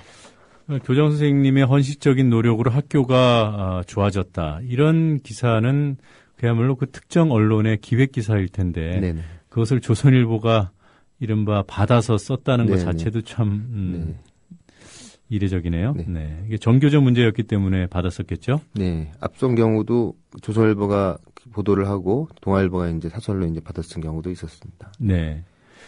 자, 근데 이런 기사들이 조금 전에 그 뭐 첫 번째 말씀하셨던 2007년 조선일보 오보도 그렇고요. 정정이 다 안 된 채로 있더군요. 네네. 아마 대체로 전교조가 보수 매체와 접촉을 좀 꺼리기 때문에 직접적인 항의나 정정 요구를 하지는 않은 것 같습니다. 그리고 소송으로 할 경우에 장기에 대한 부담도 있고요. 네. 사실 제가 오늘 소개해드린 것은 상당히 빙산의 일각이고요. 전교조와 언론 사이에 벌어지는 기사에 대한 논란은 굉장히 많습니다. 예. 네. 자, 짧게 한 가지만 더 여쭤보겠습니다. 그 학생들 중간시험 점수 공개 가지고도 전교조를 공격했던데요. 이번에도 조선일보죠? 예, 이거는 2008년 7월 2일 사회면 톡기사인데요. 네. 우리 엄마 전교조보다 세다라는 제목의 기사입니다. 그러니까 간단히 말씀드려서 전교교사의 독선을 학부모 힘으로 물리쳤다는 내용인데요. 충남 아산의 한 초등학교에서 중간시험 점수 공개를 문제를 놓고 네. 전교조 교사와 학부모들 간의 논쟁을 벌인 끝에 학부모들의 의견이 관철이 돼서 점수를 공개했다는 내용이었습니다. 하지만 이 교사는 이 기사를 언론중재위에 제소해서 정정 보도를 받아냈는데요.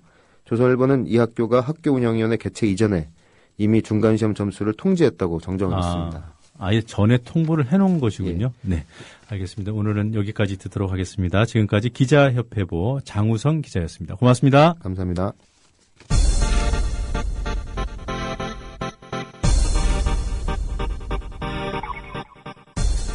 네, 정부가 통합진보당을 해산해달라고 청구한 곳 헌법재판소에 청구안을 제출했습니다. 정답은 3번이었습니다. 뉴스바 마칠 시간입니다. 저는 내일 아침 7시에 다시 찾아오도록 하겠습니다. 뉴스바 바텐더 노종면이었습니다. 고맙습니다.